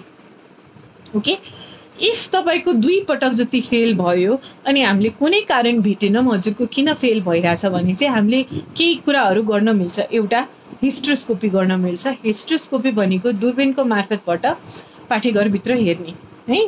अनि यो गर्दाखेरि चाहिँ कहिले मासु पलाएको अथवा जाली पर्दाहरू त्यस्तो भेट्छौँ जुन चाहिँ हामीले अल्ट्रासाउन्डबाट देखिरहेको हुँदैन, त्यो हटाउन बित्तिकै 50-60% मान्छेहरू नेक्स्ट साइकलमा आइभिएफमै प्रेग्नेन्ट हुन्छ। मैले पनि भेटाएको छु त्यो हिस्ट्रोस्कोपी गरिसकेपछि चाहिँ पहिला फेल भइरहेको मान्छे कतिजना प्रेग्नेन्ट भएको छन्। दोस्रो, हामीले एन्डोमेट्रियल स्क्रैचिङ गर्न सक्छौँ। एन्डोमेट्रियमलाई चाहिँ अलिकति यसो कोताडिदियो भने, स्क्रैच भनेको त त्यही नै हो होइन, एउटा इन्स्ट्रुमेन्ट हुन्छ त्यसले अलिकति कोताडिदियो भने चाहिँ त्यहाँ ब्लड सप्लाई ग्रोथ फ्याक्टर्सहरू बढेर आउँछ अनि प्रेग्नेन्सी हुनसक्छ। तर अब यसमा चाहिँ के क्वेसन आउँछ, म्याम त्यसो भए हामी आइभिएफ गर्नु सुरुमै किन गर्दैनौँ हिस्ट्रोस्कोपी र एन्डोमेट्रियल स्क्रैचिङ? बिकज धेरैजनालाई चाहिँदैन कि यो चाहिँ हो यसले हेल्प चाहिँ गर्छ, तर जसलाई भइरहेको छैन उनीहरूलाई हेल्प गर्छ। तपाईँलाई यत्तिकै हुन्छ भने त हजुरले किन यो एक्स्ट्रा कुरा गर्ने? इफ तपाईँ नेचुरली प्रेग्नेन्ट हुनुहुन्छ भने किन आइभीएफ गर्ने? आइभीएफमा पनि यत्तिकै हुन्छ भने चाहिँ किन हिस्ट्रोस्कोपी गर्ने? हरेक एउटा स्टेप हुन्छ होइन, स्टेप वाइज प्रोसेसमा जानुपर्छ है। अब अर्को भनेको हामीले लेजर असिस्टेड ह्याचिङ ट्राई गर्न सक्छौँ। कहिलेकाहीँ चाहिँ भ्रूणहरू चाहिँ को बाहिरको बोक्रालाई चाहिँ जोना पेलोसिडा भन्छ, त्यसबाट चाहिँ फुटाएर बाहिर आउन सक्दैनन्। सो हामीले अलिअलि त्यो जोना पेलोसिडामा लेजरबाट पल बनाइदियो भने चाहिँ भ्रूण बाहिर निस्किन सजिलो हुन्छ अनि एन्डोमेट्रियममा टाँसिन सजिलो हुन्छ। सो त्यो गर्न सक्छौँ। अथवा जेनेटिक प्रब्लम छ कि श्रीमान श्रीमतीमा त्यो चेक गर्न सक्छौँ पिजिडी गरेर। त्यो गरे चाहिँ सबभन्दा उत्कृष्ट भ्रूणको छनौट गर्न सकिन्छ। प्रेग्नेन्सी रेट चाहिँ अझै बढ्छ, 60-70%बाट 80%सम्म पुग्न सक्छ पिजिडीबाट छनौट गरेको भ्रूणहरू छन् भने चाहिँ।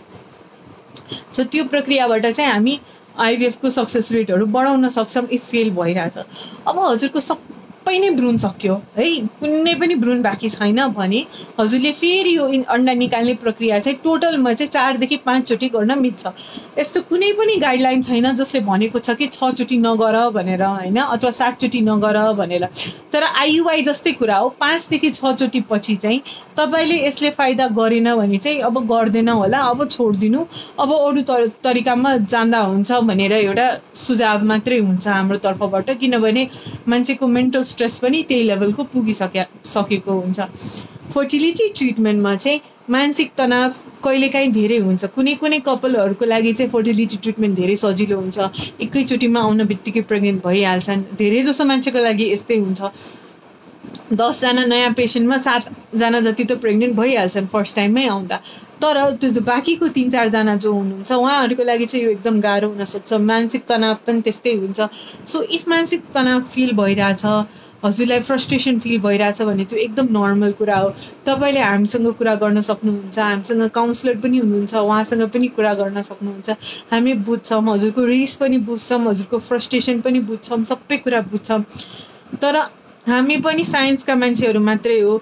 कतिपय कुराहरूमा चाहिँ कतिजना कपलहरूमा चाहिँ हामीलाई पनि, मलाई पर्सनली कतिचोटि त्यस्तो भएको छ कि म नै ओपिडीमा रोएको, मलाई नै मन भएको कि पेसेन्टहरूको कसरी हुन्छ म गर्न सकौँ भनेर। तर यो 100% चाहिँ होइन। सो 1-2 जना 2-3 जनालाई चाहिँ यो गाह्रो नै हुन्छ यो प्रक्रिया। तर अहिलेसम्म म तपाईँलाई यति चाहिँ भन्न सक्छु कि म्याक्सिमम कपल चाहिँ कन्सिभ गर्छन्। 95-96% कपल नै कन्सिभ गर्छन्। अल्टिमेटली फर्स्ट ट्राईमा चाहिँ 60-70% हो, तर सेकेन्ड थर्ड त्यसरी हामी गर्दै गयौँ भने चाहिँ अल्टिमेटली चाहिँ सक्सेस हुन्छ नै। तपाईँले गिभअप गर्नुहुन्न भने चाहिँ म पनि गिभअप गर्दिनँ। कतिपय केसेसहरू यस्तो पनि छन् हामीले गरेको जसलाई चाहिँ बाहिरबाट चाहिँ तपाईँको कहिले पनि हुँदैन, तपाईँ ट्राई नै नगर्नु भनेर पठाएको पेसेन्टहरू पनि ट्राई गर्दा गर्दा कन्सिभ गरेर जन्मिसकेका पनि छन् बच्चाहरू। अनि एउटा यस्तो केस चाहिँ मैले एउटा रिपोर्ट पनि लेखेको छु। अब अहिले कोभिडले गर्दा पब्लिस हुन पाएको छैन, तर अब त्यो आउँछ होला बिस्तारै। अब एउटा कपल जसको उहाँको एज 42 इयर्स थियो, पाठेघरमा लाइनिङ कता छ, एन्डोमेट्रियम कता छ थाहा नै हुँदैन थियो। यति धेरै मासु थियो पाठेघरमा, अपरेसन गरेर पनि सबै मासुहरू गएन। पाठेघरको साइज यत्तिकै छाम्दाखेरि चाहिँ प्रेग्नेन्ट नहुँदाखेरि पनि तपाईँको 5 महिनाको बच्चा जत्रो पाठेघरको साइज थियो।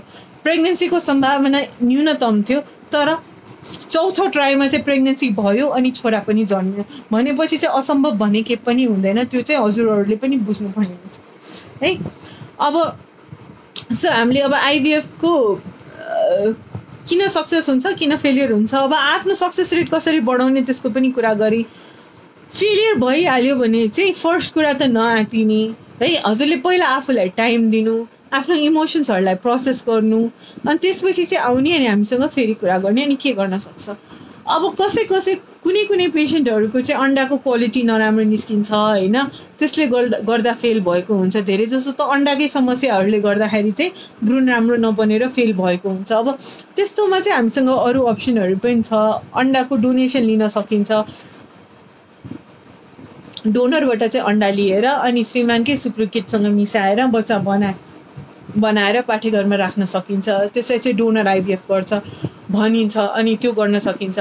श्रीमान श्रीमतीको दुईटैको समस्या छ तर बच्चा अडप्ट गर्न मन छैन, समाजले के भन्ला त्यस्तो डर छ भने चाहिँ हामीले श्रीमान श्रीमतीको दुईटैको डोनर लिएर भ्रूण बनाएर पाठेघरमा राख्न सक्छौँ। हजुरको बच्चा भनेको हजुरकै बच्चा हुन्छ, अर्काको बच्चा हुँदैन। तपाईँले पर्मिसन दियो भने मात्रै हो हामीले डोनर लिने, नभए हामी लिँदैन। अनि यो आइभीएफ ट्रिटमेन्ट अथवा कुनै किसिमको इन्फर्टिलिटी ट्रिटमेन्ट भनेको चाहिँ त्यो मैले हजुरलाई भन्ने होइन, हजुर यो गर्नु, हजुर त्यो गर्नु भनेर मैले हजुरलाई अप्सन्सहरू दिने हो, हजुरहरूलाई सुझाव दिने हो। तर यस्तो ट्रिटमेन्टमा चाहिँ डिसिजन चाहिँ हजुरकै हुनुपर्छ कि हजुर कुन तरिकाले अगाडि बढ्न चाहनुहुन्छ। इफ अझै मन छ 3-4 चोटि नेचुरल नै हेरौँ भने पनि केही पनि प्रेसर छैन, हामी हजुरकै तरिकाले हेरौँला। हजुर जब इमोसनली, मेन्टली, फाइनेन्सियली रेडी हुनुहुन्छ अनि बल्ल आइभीएफमा जाँदा पनि हुन्छ। मैले खालि हजुरलाई सुझाव दिने र बाटो देखाउने मात्रै हो। जे पनि गर्नुहुन्छ हजुरले आफ्नै डिसिजनले गर्नुहुन्छ। अनि के पनि क्वेसन, जे पनि मनमा क्वेसन्स आइरहेछ भने चाहिँ जतिचोटि पनि सोध्न पाइन्छ, जति पनि बुझाउन चाहिँ तयार छु। ओके, सो यो भयो बेसिक क्वेसन्सहरू जुन पेसेन्टहरूले चाहिँ मलाई धेरै सोध्छन्। अब म हजुरहरूको क्वेसनमा आउन चाहन्छु, किनभने खालि मैले मात्र बोले भयो। हजुरहरूले मलाई के सोध्न खोज्दै हुनुहुन्छ त्यो पनि हेरौँ। नमस्ते लक्ष्मीजी, थ्याङ्क यू।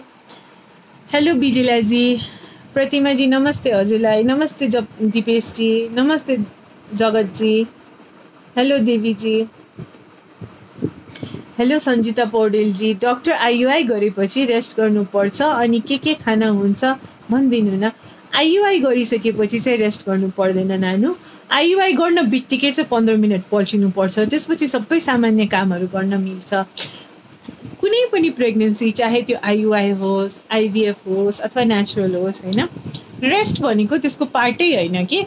अब इफ हामी नेचुरली प्रेग्नेन्ट भइरहेछौँ भने त कतिपय हामीलाई थाहा पनि हुँदैन कि वी आर प्रेग्नेन्ट। अब त्यस्तोमा चाहिँ हामी सुतेर बस्दैनौँ, त्यो हुन्छ नि के न रोग लागे जस्तो गरेर त बस्दैनौँ नि त। अनि प्रेग्नेन्सी राम्रै हुन्छ। सो आइयुआई र आइभीएफमा चाहिँ किन फरक? त्यो पनि त प्रेग्नेन्सी त हो नि, होइन, अपरेसन त होइन नि त। अनि खाना चाहिँ सबै खान मिल्छ, त्यस्तो मासु नखान हुने, यो खाना नहुने, त्यो नखान हुने भने केही छैन। चुरोट रक्सी चाहिँ खान भएन, त्यो बाहेक चाहिँ जे पनि खानु मिल्छ। सकेसम्म चाहिँ जति हेल्दी खाइयो, जति जङ्क फुड खाइएन, जति धेरै चाहिँ आफ्नो डायट राम्रो राख्यो, त्यति धेरै त ओभरअल नै लाइफ राम्रो हुन्छ कि। त्यो फर्टिलिटी तपाईँको आइभीएफको मात्रै कुरा होइन कि, त्यो सबै कुरामा फिट खान्छ कि। तपाईँको आँखा राम्रो हुन्छ, तपाईँको मुटु राम्रो हुन्छ, तपाईँको वेट राम्रो हुन्छ, तपाईँको कपाल राम्रो हुन्छ, जति राम्रो न्युट्रिसन छ। सो अभियसली फर्टिलिटी पनि त्यस्तै त हो नि, हाम्रो जिउको त कुरा हो। सो त्यो पनि राम्रो हुन्छ। ओके, नेक्स्ट क्वेसन चाहिँ निशाजीबाट आएको छ। नमस्कार डक्टर, मेरो बोथ ओभरीमा नै सिस्ट देखिएको थियो अनि फर्स्टमा राइट ओभरी अपरेसन गरेको सिस्टको, अनि आफ्टर 2 इयर्स लेफ्टमा फेरि सिस्ट देखाइएको छ। अहिले 7 सेन्टिमिटरको कम्प्लेक्स सिस्ट छ। यस्तो टाइममा प्रेग्नेन्ट हुन सकिन्छ कि नै? अनि यदि ओभरी नै बोथ अपरेसन गर्यो भने गरी प्रेग्नेन्ट हुन सक्छ कि नेचुरल प्रेग्नेन्ट हुन सकिन्छ कि यदि आइभीएफ नै गर्नुपर्छ? यस्तो हो नानु, कम्प्लेक्स सिस्टमा चाहिँ हामी डराउँछौँ, हामी यतिकै छोड्दैनौँ। त्यस कम्प्लेक्स सिस्टलाई चाहिँ अपरेसन नै गर भनेर भनेको छ, किनभने त्यो बटारिने सम्भावना धेरै हुन्छ, त्यो क्यान्सर हुने सम्भावना धेरै हुन्छ। अनि त्यो रिस्क लिने कुरै भएन कि। इफ त्यो क्यान्सर हो भने चाहिँ अब सबैमा त क्यान्सर हुँदैन, धेरै जसो मान्छेमा त हुँदैन, थोरै मान्छेमा हो त्यसमा क्यान्सरहरू देखिन सक्ने अथवा त्यो बटारिन सक्ने। तर त्यस्तो भइहाल्यो भने चाहिँ त्यो तपाईँको लाइफलाई नै एकदम ठुलो इम्प्याक्ट पार्छ। त्यही भएर कम्प्लेक्स सिस्ट चाहिँ प्रायः हामी रिस्क लिँदैनौँ, त्यसलाई चाहिँ अपरेसन गरेर निकाल्न नै भन्छ। अपरेसन गरेर निकाल्दाखेरि चाहिँ तपाईँको अन्डाशयमा कति अन्डाहरू बाँकी छोडिन्छ अपरेसन गर्दाखेरि, त्यसमा भर पर्छ। हजुरको अन्डाको सिस्ट मात्रै निकाल्यो भने चाहिँ अनि बाँकी अन्डाशय राम्रै छ भने चाहिँ तपाईँको नेचुरल प्रेग्नेन्सी हुनसक्छ। सिस्ट निकाल्दा चाहिँ अन्डाशय नै निकाल्नु पर्यो अथवा अन्डा एकदम न्यूनतम भयो भने चाहिँ तपाईँलाई आइभीएफ चाहिन्छ होला। आइभीएफ पनि अब इफ सबै नै अन्डाशय नै पुरै निकाल्नु पर्यो भने दुवैतिर त अब डोनर चाहिन्छ। तर अन्डाशयमा अलिअलि अन्डा बाँकी छ भने चाहिँ आफ्नैबाट पनि आइभीएफ ट्राई गर्न सकिन्छ। सो हजुरको लागि चाहिँ कुनै पनि नेचुरल आइभीएफ सबै अप्सन ओपन छ। त्यो सबै हजुरको सर्जरीमा भर पर्छ कि हजुरको सर्जरीमा चाहिँ के गर्नु पर्यो, हजुरको अन्डाशयको कति टिस्यु बाँकी छ, कति निकाल्यो, त्यसमा चाहिँ भर पर्छ। See you, Sapna ji is coming tomorrow.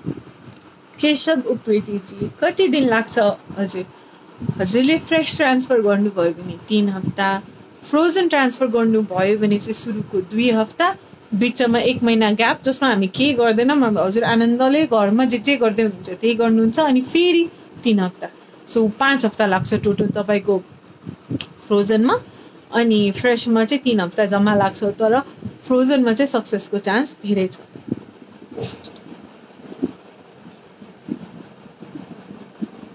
नमस्ते सरिताजी। हेलो सनीजी। सनीजी चाहिँ मेरो एकदम प्यारो पेसेन्ट हुनुहुन्छ। उहाँको एकदम क्युट लिटल छोरी पनि जन्मिसकेको छ, अनि आइएम सो ह्याप्पी हजुरले मेसेज गर्नुभयो। अन्जनाजी, डक्टर नमस्ते, I have irregular period, I have PCOD, what is the solution? नानु, पिसिओडी भनेको चाहिँ तपाईँको यस्तो कन्डिसन हो जुन चाहिँ इन्सुलिन हर्मोनको गडबडीले हुन्छ। यसले गर्दाखेरि चाहिँ जिउमा मेल हर्मोन चाहिने भन्दा धेरै मात्राले हुन्छ, जसले गर्दाखेरि चाहिँ पिरियड्सको इरेगुलारिटी आउँछ। इफ तपाईँको यसको सल्युसन एउटा मात्रै हो, तपाईँले वेट लस गर्न सक्नुहुन्छ। हजुरको वेट धेरै छ। कतिपय महिलाहरूमा चाहिँ यो कहिले पनि निको हुँदैन र यसले चाहिँ यसले चाहिँ फर्टिलिटीमा प्रब्लम ल्याउन सक्छ। इफ तपाईँलाई पिसिओएस छ भने चाहिँ हजुर ट्रिटमेन्ट चाहिँ अलि चाँडै सिक गर्नुपर्छ, त्यति मात्रै हो। 90% महिलाहरूले चाहिँ मुखबाट खाने औषधिले नै कन्सिभ गर्छन्, त्यही भएर आत्तिनु पर्दैन। इफ पिरियड मात्रै रेगुलर गराउनु छ भने चाहिँ अहिले कन्ट्रासेप्टिभ पिल्सहरू खाएर अनि बच्चा चाहिएको छैन भने चाहिँ पिरियड्स रेगुलर गराउन सकिन्छ। कन्ट्रासेप्टिभ पिल्सहरूको फाइदा छ, यसले क्यान्सरबाट चाहिँ पाठेघर र अन्डाशयलाई जोगाउँछ।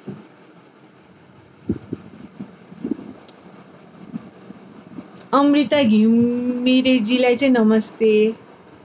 प्रेक्षाजीले लेख्नु भएको छ, वात्सल्य IVF and fertility center is the best place to visit if couples have already invested a lot in trying to give birth to baby and have ended up getting depressed and hopeless. I have seen many happy faces by getting pregnant and giving birth to a healthy baby after visiting there. They are giving people happiness. Thank you so much Prekshaji, हजुरको comment is so nice. हजुरको कमेन्टले मलाई एकदम खुसी लाग्यो। हाम्रो उद्देश्य पनि त्यही हो कि हामी कहाँ आउने सबैजना कपलहरू चाहिँ प्रेग्नेन्ट भएर नै जानुहोस् भन्ने उद्देश्यले नै हामी काम गर्छौँ। अफकोर्स हामी मान्छे मात्रै भएर चाहिँ कहिलेकाहीँ हामीले पनि स्ट्रगल गर्नुपर्ने हुन्छ कुनै कपलहरूसँग कि अलिक गाह्रो हुन्छ प्रेग्नेन्सी दिन, तर हामी पनि आफ्नो बेस्ट ट्राई दिन रेडी छौँ हरेक कपलको लागि। म्याम, मेरो खेमजीले लेख्नु भएको छ, म्याम नेवरो भइसके बेबी हुँदिन। हजुर मैले राम्ररी त पुरै क्वेसन बुझिनँ खेमजी होइन, तर बेबी हुन्छ नहुने कुरै छैन। हजुर आफ्नो पार्टनरलाई लिएर क्लिनिकमा आउनु, हामी हजुरको प्रब्लम एसेस गरौँ अनि कुरा गरौँ। नमस्ते चित्रजी। Thank you दिकराजजी। वीरेन्द्रजीले सोध्नु भएको छ, म्याम मेरो लागि वरिपरि दही जस्तो आउँछ, चिलाउने पनि गरिन्छ, के गर्नुपर्छ? औषधि लाउनु पर्छ भनिदिनु न। हजुरको यो समस्या सुन्दाखेरि चाहिँ क्यान्डिडियासिस हो भनेको चाहिँ ढुसीको इन्फेक्सन भयो जस्तो छ भजाइनामा, त्यसमा चाहिँ दही जस्तो डिस्चार्ज आउने र चिलाउने हुन्छ। यसको लागि चाहिँ क्यान्डिड V6 भन्ने औषधि हुन्छ जुन चाहिँ भजाइनामा 6 दिनको लागि राखिन्छ। तर हजुरले औषधि प्रयोग गर्नुभन्दा अगाडि चाहिँ एकचोटि डक्टरलाई देखाएर नै प्रयोग गर्नुभयो भने चाहिँ त्यो सबभन्दा बेस्ट हुन्थ्यो। Saraswati Dhakalji, hello doctor ma'am, म आउन खोज्दैछु, लगातार दसैँपछि अपोइन्टमेन्टको लागि के गर्नुपर्छ, कसरी लिनुपर्छ अपोइन्टमेन्ट? हजुर हाम्रो वात्सल्य पेजमा चाहिँ एउटा फोन नम्बर दिएको छ, त्यसमा कल गर्नु अथवा यसमा मेसेज गरे पनि हुन्छ। वात्सल्यको पेजमा हजुरलाई कहिलेको लागि अपोइन्टमेन्ट चाहिएको छ त्यो भन्नु। दसैँपछि कार्तिक 16 गतेदेखि मात्रै म जोइन गर्छु, सो त्यो मिलाएर अपोइन्टमेन्ट दिनु होला। बिजिला अर्यालजीले सोध्नु भएको छ, म्याम मेरो मिन्स इरेगुलर छ, मलाई थाइरोइड नि छ, 25 मिलिग्रामको दबाई लिइरहेको छु, के भएको होला? 3 मन्थ्स भइसक्यो। अब हजुरको थाइरोइडको लेभल चाहिँ ठिक छ भने चाहिँ थाइरोइडले मात्रै तपाईँको पिरियड इरेगुलर गरायो भनेर छैन होइन। तपाईँलाई अरू समस्या पनि हुनसक्छ, लाइक तपाईँको पिसिओसको समस्या अथवा प्रोल्याक्टिनको समस्या, त्यो पनि हेर्नुपर्ने हुन्छ। मिल्छ भने चाहिँ एकचोटि क्लिनिक आउनु, हामी तपाईँलाई फुल असेसमेन्ट गरेर अनि कुरा गरौँला। सरस्वती ढकाल, कन्ट्याक्ट नम्बर दिनु न, म त केमा हजुरहरू थिम सजिलै आउन सक्नु। हाम्रो वात्सल्यको जुन फेसबुक पेज छ त्यसमा कन्ट्याक्ट नम्बर दिएको छ, अथवा तपाईँले मेसेज गरेर पनि अपोइन्टमेन्ट लिन सक्नुहुन्छ है। हजुरले मलाई पर्सनली कन्ट्याक्ट गर्नु छ भने चाहिँ मेरो फेसबुक पेज छ डाक्टर स्वाति कुमारी, त्यसमा चाहिँ मेसेज गर्न सक्नुहुन्छ। त्यसमा चाहिँ कस्टको बारेमा नसोधिदिनु होला। कस्ट बाहेक चाहिँ हजुरलाई आफ्नो केही मेडिकल प्रब्लम छ अथवा केही रिपोर्टहरू देखाउनु छ भने चाहिँ त्यसमै पनि मलाई पठाए हुन्छ। म हेरेर आफ्नै टाइममा बिस्तारै रिप्लाई चाहिँ गर्छु, तर म रिप्लाई चाहिँ सबैको गर्छु। माइली लामाजीले सोध्नु भएको छ, high doctor, is it possible to get pregnant after 50+? Yes, definitely. मेरो ओल्डेस्ट पेसेन्ट चाहिँ 56 इयर्सको हुनुहुन्थ्यो। उहाँ चाहिँ आइभीएफबाट प्रेग्नेन्ट हुनुभएको थियो। त्योभन्दा पछि पनि गर्न मिल्छ, नमिल्ने चाहिँ होइन। बट म चाहिँ गर्न खोज्दिनँ, किनभने त्यसमा एडभान्स्ड एजमा चाहिँ प्रेग्नेन्सी बोक्न गाह्रो हुन्छ, अनि बच्चालाई पनि खासै फेयर हुँदैन। अब बच्चा चाहिँ एकदम सानो हुन्छ अनि प्यारेन्ट्स अलिक बुढो भइसकेपछि केयर गर्न गाह्रो हुन्छ। तर गर्नै नमिल्ने कुरा चाहिँ होइन, हरेक पेसेन्ट फरक हुन्छ। हामी बसेर डिस्कस गरेर प्लान गर्न सक्छौँ, तर पोसिबिलिटी चाहिँ छ। महिनावारी सुके पनि आइभीएफ चाहिँ गर्न सकिन्छ। सलिक राम भण्डारीजीले भन्नुभएको छ, युएईबाट हेर्दैछु, thanks for the information. Most welcome हजुर, and thank you for watching from UAE. Vinita बनियाजीले हाई, हेलो। चित्रनाथजी, अन्डा छैन भने अन्डा हाल्न मिल्छ म्याम? हजुर मिल्छ। हजुरले अर्काको अन्डा डोनेसनमा लिएर आइभीएफ गर्न मिल्छ। ओके, अलिसाजीले सोध्नु भएको छ पेमेन्टको बारेमा, कति पेमेन्ट लाग्छ? इफ आइभीएफ सक्सेस नहुँदा टोटल पेमेन्ट गर्नुपर्छ कि नै?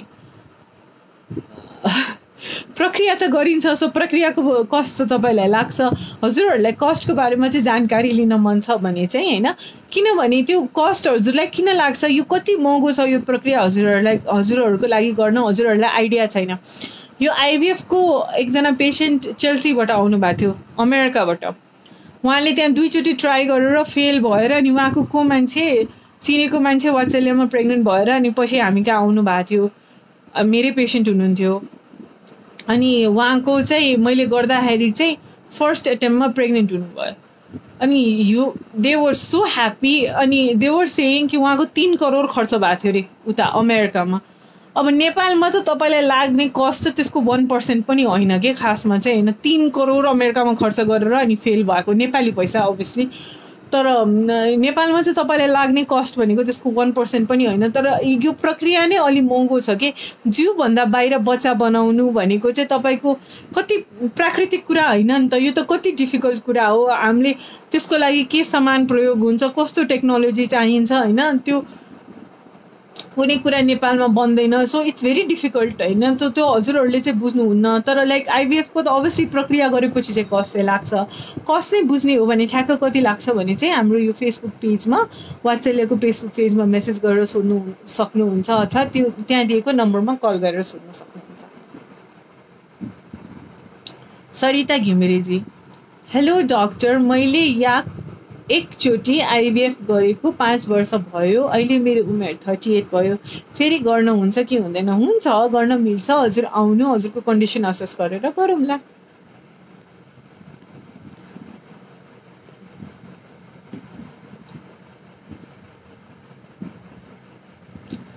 रामदा, 10 years ago 1 girl भो मिन्स हुँदैन म्याम?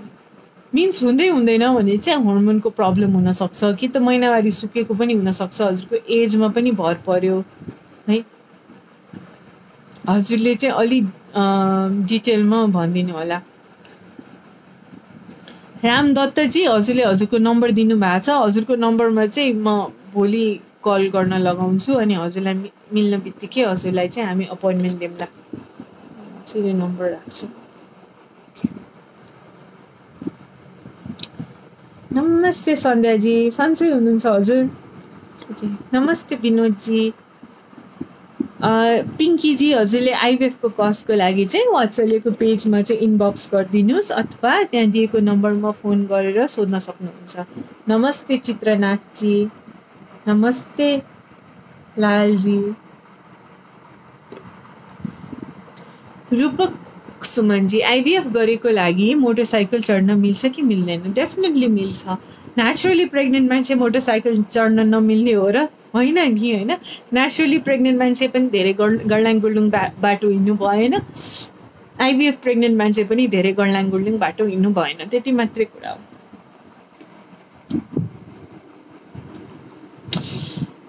रितेश गुप्ताजीले सोध्नु भएको छ, बुटवलमा वात्सल्य आइभीएफ एन्ड फर्टिलिटी सेन्टरको ब्रान्च भए झन् राम्रो हुन्थ्यो। डेफिनेटली होइन, आई होप कि यो नियर फ्युचरमा चाहिँ हामी बुटवल पोखरा सबतिर तर अहिले चाहिँ हाम्रो हालको लागि चाहिँ हाम्रो ब्रान्च चाहिँ एउटा नेपालगञ्जमा छ र हाम्रो मेन चाहिँ नक्सालमा छ। सरोज चौलागाईले सोध्नु भएको छ, doctor I visited in yours clinic, her cycle was regular, after 2 months her cycle is irregular. हजुरको साइकल पहिला रेगुलर भएर अहिले आएर इरेगुलर भयो हो कि? अब मैले ठ्याक्क चाहिँ बुझिनँ के सोध्नु भएको छ। इफ हजुरले भिजिट गर्नु भएको छ भने चाहिँ बेस्ट होला कि हजुर फेरि आउनुहोस् होइन, अनि हामी रिएभ्यालुएट गरौँ हजुरको इफ केही नयाँ प्रब्लम आएछ भने। सरोज गाईजी हजुरको 5 इयर्स भयो अनि बेबी भइरहेको छैन भने चाहिँ म चाहिँ हजुरलाई आइभीएफको अप्सन दिन्छु। हजुरको इच्छा हजुरले लिने नलिने, तर 2 इयर्स क्रस भइसकेपछि चाहिँ त्यो एउटा रिजनेबल अप्सन हो कन्सिडर गर्नको लागि। किनभने हजुरको भइरहेको छैन नेचुरली भने चाहिँ 2 वर्षसम्म भने चाहिँ पछि हुन अलिक गाह्रो हुन्छ। इफ कुनै प्रब्लम छ जस्तो कि पिसिओस छ भने चाहिँ हुनसक्छ औषधि दियो भने, तर प्रब्लम छैन, केही कुरा थाहा पाइरहेको छैन भने चाहिँ आइभीएफ चाहिँ गुड अप्सन नै हो। बिनाजी म्याम मैले मेन्स्ट्रुएसन्स 45 डेजमा हुन्छ र कति दिन प्रेग्नेन्ट हो, धेरै चान्स हुन्छ नि? 45 डेजमा मेन्स्ट्रुएसन हुन्छ भने त्यसलाई इरेगुलर पिरियड चाहिँ मानिन्छ, तर इरेगुलर पिरियड भएको मान्छे प्रेग्नेन्ट हुन सक्दैन नेचुरली भन्ने छैन। हजुर 2 वर्षसम्म 1 वर्षसम्म चाहिँ ट्राई गर्नु, भएन भने चाहिँ हस्पिटल आउनु होइन। 2 वर्षसम्म भएन भने चाहिँ अलि अरू ट्रिटमेन्ट अप्सन्सहरू पनि कन्सिडर गर्नुपर्छ।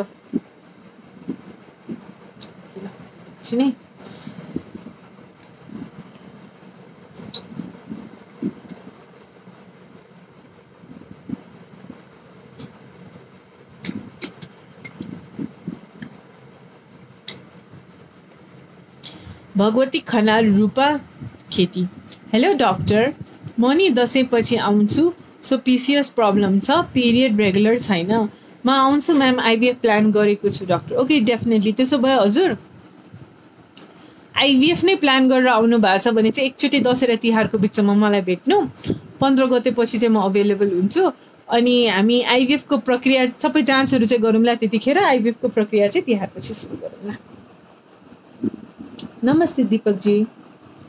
उमा सापकोटाजीले सोध्नु भएको छ, डक्टर नमस्ते,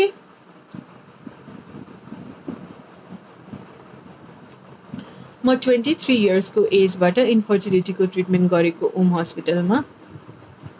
माई गड 13 टाइम्स आइयुआई गरेको र अहिले 35 इयर्स भएँ। 2 इयर्स अगो आइभीएफ गरेको ओम हस्पिटलमा, तर सक्सेस भएन। तर के कारणले भएन बताउनु भएन। आइभीएफ गर्नुभन्दा अघि सिस्टको हिस्टोस्कोपी पनि गरेको हो, अहिले केही पनि गरेको छैन। हजुरको हस्पिटलमा आउन मन लागेको छ, फेरि 1 टाइम आइभीएफ गर्न मन लागेको छ, सक्सेस हुन्छ कि हुँदैन होला डक्टर? हुन्छ नहुने होइन। हजुर जस्तो कतिवटा केस मैले गरिसकेँ। Just a few months back होइन, I have done a case to, उहाँ चाहिँ 3 टाइम्स आइभीएफमा फेल भएर ओमबाट, भनेको ओम नराम्रो भन्न खोजे होइन, त्यस्तो छैन होइन, तर लाइक कोइन्सिडेन्टली त्यही नै सिचुएसन थियो। ओममा चाहिँ 3 चोटि फेल हुनुभएको थियो उहाँ, अनि यहाँ गर्दाखेरि चाहिँ फर्स्ट टाइममै कन्सिभ हुनुभएको थियो है। त्यो लकको पनि कुरा हो, कसलाई गएर कहाँ हुन लेखा छ जस्तो कुरा हुन्छ। तर आउनु न, I think you will conceive. यस्तो धेरैजना पेसेन्ट गरिसकेका छौँ अनि सक्सेस पनि भएको छ। एकचोटि फेल हुँदैमा चाहिँ त्यस्तै आत्तिहाल्नु पर्दैन। त्यो 13 टाइम्स आइयुआई चाहिँ my God. Doctor Subin Khadka, doctor नमस्ते, मेरो श्रीमतीको महिनावारी नि जहिले 6-7 मन्थ्स महिनामा हुन्छ, बेबी नै बस्दैन 3 वर्ष भयो बिहे भएको डाक्टर के गर्दा होला? यो चाहिँ हर्मोनको समस्या जस्तो बुझिन्छ कि त पिसिएस हो कि त थाइरोइड अथवा प्रोल्याक्टिनको समस्या हो। हजुर मेरो क्लिनिकमा आउनु, म इभ्यालुएट गर्छु अनि इफ पिसिएस हो भने पहिला औषधिले ट्राई गरौँला अनि भएन भने अपग्रेड गर्दै जाउँला। नमस्ते गोकर्ण न्युपानेजी। चित्रनाथ महिनावारी हुँदैन 17 वर्षको उमेर भयो। 17 वर्षसम्म चाहिँ महिनावारी भएको छैन भने चाहिँ यो सिरियस कुरा हो। हजुरले गएर चाहिँ गाइनेकोलोजिस्ट रेगुलर जेनरल गाइनेकोलोजिस्टलाई भेट्नु पर्यो अनि इभ्यालुएट गर्नु पर्यो। This is not normal. Saraswati Dhakal ma'am म फेसबुक पेजमा भेटिरहेको छैन हजुरलाई। मेरो फेसबुक पेजको नाम डाक्टर स्वाति कुमारी हो। डाक्टर स्वाति कुमारी फेसबुक पेज छ होइन, भेटिन्छ होला हेर्नु न। भेटेन भने चाहिँ मलाई क्लिनिकमा आएर भेट्नु। Samiksha Nepalji hello doctor, the information you gave was very helpful, thank you very much. I have been married for 2 years and planning to conceive since 6 months, but I have PCOS जसले गर्दा यो बिचमा इरेगुलर पिरियड भइरहेको छ। मैले पहिला almost 1 इयरसम्म medicine खाइरहेको थिएँ, अहिले चाहिँ छोडेको कन्सिभ गर्नको लागि। मैले वेट लुज गरेर अहिले आइडियल वेटमा नि आइसकेँ र डायट नि हेल्दी फलो गरिरहेको छु। स्टिल पिरियड्स राम्रो भएको छैन, टाइमली त भइरहेछ बट ब्लिडिङ चाहिँ राम्रो छैन। ओके, मैले अझै के गर्नुपर्छ होला म्याम कन्सिभ गर्नको लागि? आई थिङ्क हजुरले गर्नुपर्ने सबै गर्नु नै भएको छ आफ्नो लागि। हजुर वाइ नट हजुर क्लिनिक आउनु अनि क्लिनिकमा चाहिँ हामी मोनिटरिङ गरेर हजुरको साइकल प्लान गरौँ अनि इफ मोनिटरिङबाट भएन भने चाहिँ अनि अरू फर्दर अप्सन्सहरूमा जाम्ला।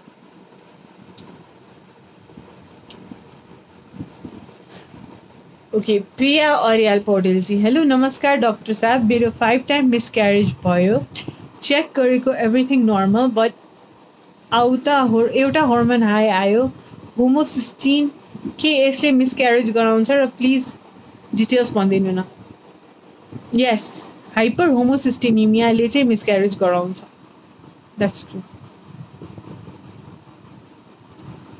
यो एउटा मिसक्यारेजको कमन कज हो अनि यो अलिक फ्रस्ट्रेटिङ पनि छ कि ट्रिटमेन्ट पनि अलिक फ्रस्ट्रेटिङ नै छ यसको, तर गर्न चाहिँ सकिन्छ। नमस्ते अनिताजी, सलिनाजी नमस्ते डॉक्टर। नमस्ते doctor, I am PCOS patient from Vatsalya. 2 months ago ovulation injection गरेको but सक्सेस भएन आई गेस, कस त्यसपछि जस्ट 2 days मात्र पिरियड भयो। दिस मन्थ अल्सो पिरियड भएको छैन, के भयो होला? सो प्रेग्नेन्सी टेस्ट गर्नु, इफ नेगेटिभ छ भने चाहिँ हजुर आउनु होइन क्लिनिकमा अनि प्लान गर्नुला। Okay, Preeti Roselinji doctor good evening, I am 32 years old अनि म्यारिड भयो को नै 10 years भयो but I do not have baby and I am thyroid patient.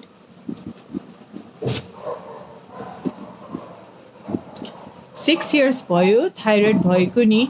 I have period irregular problem and I visited Dr. a week ago. He did many tests like serum prolactin level, LH, FSH, TVS and doctor said everything is normal but problem is egg चाहिँ जति उत्पादन हुनु पर्ने हो त्यति भएको छैन रे and doctor gave me Loet tablets for 3 months to make periods regular. So doctor please suggest me what I have to do to conceive baby. Loet खामजसम्म त बेबी बस्ने कुरा नै भएन because that is contraceptive medicine हैन। contraceptive medicine भनेको बच्चा नबसोस् भनेर दिने हो, पिरियडको रेगुलारिटी चाहिँ गराउँछ तर त्यसले। सो इफ बेबी नै ट्राई गर्ने हो भने त लोएट खाने कुरा भएन। हजुर बरु क्लिनिक आउनु, पिरियडको दोस्रो दिन पारेर अनि मेडिसिन दिएर हजुरको अन्डाको साइज बढाउँला नि त इफ त्यसको ग्रोथमा प्रब्लम छ। नारायणजीले हामीलाई चाहिँ कोरियाबाट हेर्दै हुनुहुन्छ, नमस्ते नारायणजी। दीपक जी नमस्ते। नमस्ते दिपेन्द्र जी। रक्षा ठाकुर जी आइभीएफबाट प्रायर सेक्स डिटर्मिनेसन गर्न मिल्छ? सरी अघि मेरो क्वेसन आउँदा इन्टरनेट प्रब्लम भयो, I could not hear you out.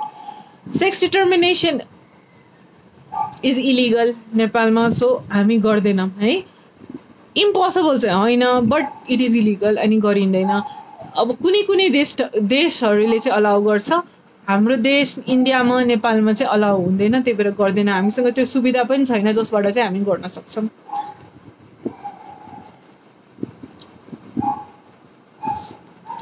भावना बाजगाई चौलागाईजी, म्याम मेरो मिन्स cycle irregular थियो and I visited your IVF center and doctor put me on natural IVF and medications since 2 months. I'm only noticing spotting. I did a pregnancy test, is negative. So what should I do now? Now you should come to the clinic. That means कि हजुरको फेरि try गर्नुपर्ने छ। You're so welcome, सनीजी। सनीजीले चाहिँ thank you for your care and support भन्नुभएको छ and मलाई एकदम खुसी लाग्यो। हजुरको ट्रिटमेन्ट गर्ने अवसर पाएँ, त्यसमा पनि खुसी छु। हजुरको यस्तो हेल्दी ब्युटिफुल छोरी जन्मियो, त्यसमा पनि खुसी छु। हजुरहरूको डक्टर हुन पाएँ, त्यसमा पनि खुसी छु। ओके ल, सेलिना जी मोस्ट वेलकम।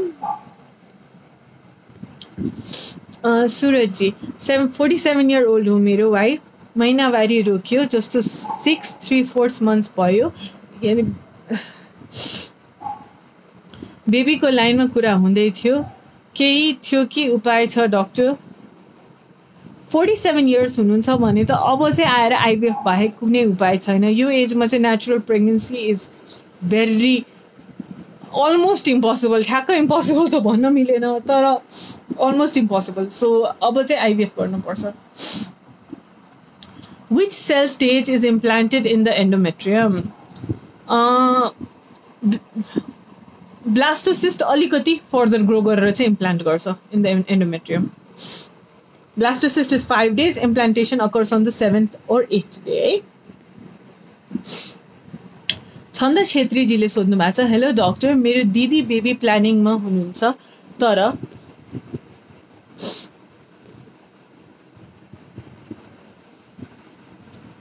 लिभरमा प्रब्लम भएर मेडिसिन लिइराख्नु हुनुहुन्छ।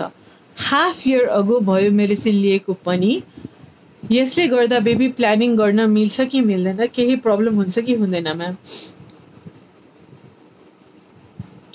तपाईको यस्तो हो, सबै मेडिसिनहरू चाहिँ तपाईको सेफ हुन्छ। प्रेग्नेन्सी अथवा प्रेग्नेन्सी प्लानिङको बेलामा युज गर्न मिल्छ कि मिल्दैन? आई मिन सरी, सबै मेडिसिन चाहिँ प्रेग्नेन्सी प्लानिङ गर्ने बेलामा युज गर्न मिल्दैन। कुन मिल्छ कुन मिल्दैन त्यसको लागि चाहिँ हजुरलाई प्रिस्क्राइब जुन डक्टरले गर्नुभएको छ उहाँसँग भन्नुपर्छ कि म बेबी प्लानिङ गर्दैछु, अनि त्यही हिसाबले मेडिसिन राख्नुहुन्छ खासमा चाहिँ। सो लिभरको सबै मेडिसिन अनसेफ हुन्छ भन्ने छैन, तर अब कुन खाइराख्नु भएको छ त्यसमा भर पर्छ। हजुरले जुन डक्टरलाई देखाइराख्नु भएको छ उहाँलाई एकचोटि सोध्नु होइन, वेदर उहाँले दिएको मेडिसिन चाहिँ प्रेग्नेन्सी फ्रेन्डली छ कि छैन। Raksha Thakurji, no not 8 cells stage is far more advance than that कि 32 cell स्टेज हो ब्लास्टोसिस, त्यो भन्दा पनि अलि एडभान्स भएर नै इम्प्लान्टेसन हुन्छ। नमस्ते रजिताजी। ओके, भावनाजीले सोध्नु भएको छ, अब फेरि मिन्स हुने मेडिकेसन्सबाट नै स्टार्ट गर्नुपर्छ हो? हजुरको मिन्स नभएर हो भने चाहिँ मिन्स हुने मेडिकेसन खानु भनेको त के नै ठुलो कुरा भयो र?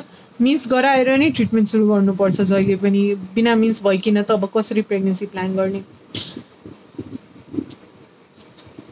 Okay, hello Vinodji. So I think अब क्वेसन्सहरूको एन्डसम्म पुग्यौँ। आई होप आजको सेसनबाट चाहिँ तपाईँहरूले आइभीएफको प्रक्रियाको बारेमा जानकारी पाउनुभयो, आफ्नो मनमा भएको सबै क्वेसन्सहरू सोध्न पाउनुभयो। इफ कुनै क्वेसन्स बाँकी छ, म त्यहाँसम्म पुगिनँ, केही भएर स्किप भयो अथवा हजुरले सोध्न अप्ठ्यारो मान्नुभयो भने चाहिँ मेरो फेसबुक पेज डक्टर स्वाति कुमारीमा राख्न सक्नुहुन्छ। म हजुरको क्वेसन्सहरूको रिप्लाई गर्छु। एज म काम पनि गर्छु, अलिकति टाइम चाहिँ लाग्न सक्छ हजुरको रिस्पोन्स दिन, तर म सकेसम्म सबैको क्वेसन्सहरूको रिस्पोन्स चाहिँ दिन्छु। सो त्यसमा चाहिँ ढुक्क भएर बस्नु। अपोइन्टमेन्टको लागि चाहिँ हजुरले यो वात्सल्यको पेजमा मेसेज गर्न सक्नुहुन्छ अथवा यहाँ दिएको नम्बरमा कल गर्न सक्नुहुन्छ र कस्ट पनि बुझ्न सक्नुहुन्छ यसै माध्यमबाट। हजुरलाई फर्दर कुनै टपिकको बारेमा डिस्कस गर्न मन छ, मैले यो टपिकको बारेमा कुरा गरे हुन्थ्यो जस्तो लाग्छ भने चाहिँ हजुरले यही तल कमेन्टमा राख्दै हुन्छ, अनि हाम्रो नेक्स्ट टपिक चाहिँ त्यसकै बारेमा गरौँला। इफ हजुरले हाम्रो भिडियोहरू हेर्नको लागि चाहिँ हाम्रो युट्युब च्यानल जुन वात्सल्यको च्यानल छ त्यो हेर्न सक्नुहुन्छ। मेरो पर्सनल डाक्टर स्वाति कुमारी वुमेन्स हेल्थ च्यानल छ त्यो हेर्न सक्नुहुन्छ। मेरो फेसबुक पेजमा पनि भिडियोहरू टन्नै राखेको छ र वात्सल्यको पेजमा पनि पहिला डिस्कस गरेका टपिकहरूमा धेरै भिडियोहरू छन् जसबाट चाहिँ हजुरहरूले जानकारी पाउन सक्नुहुन्छ। अनि हामीलाई फेसबुक इन्स्टाग्राम सबैमा फलो गर्न सक्नुहुन्छ।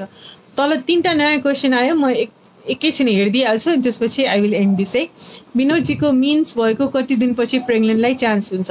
मिन्स ओभुलेसन भनेको महिनावारीको बिचमा हुन्छ। ओभुलेसनको 3-4 दिन अगाडि र 3-4 दिन पछाडि। बिना बजाचार्य टोर्च टेस्टको इम्पोर्टेन्ट कतिको छ डाक्टर? टोर्च टेस्टको मलाई खासै केही इम्पोर्टेन्ट लाग्दैन। एकचोटि अबोर्सन भयो भने गर्ने हो, टोर्च इन्फेक्सन भएर भयो कि पटक पटक अबोर्सनमा त्यसको केही रोल छैन।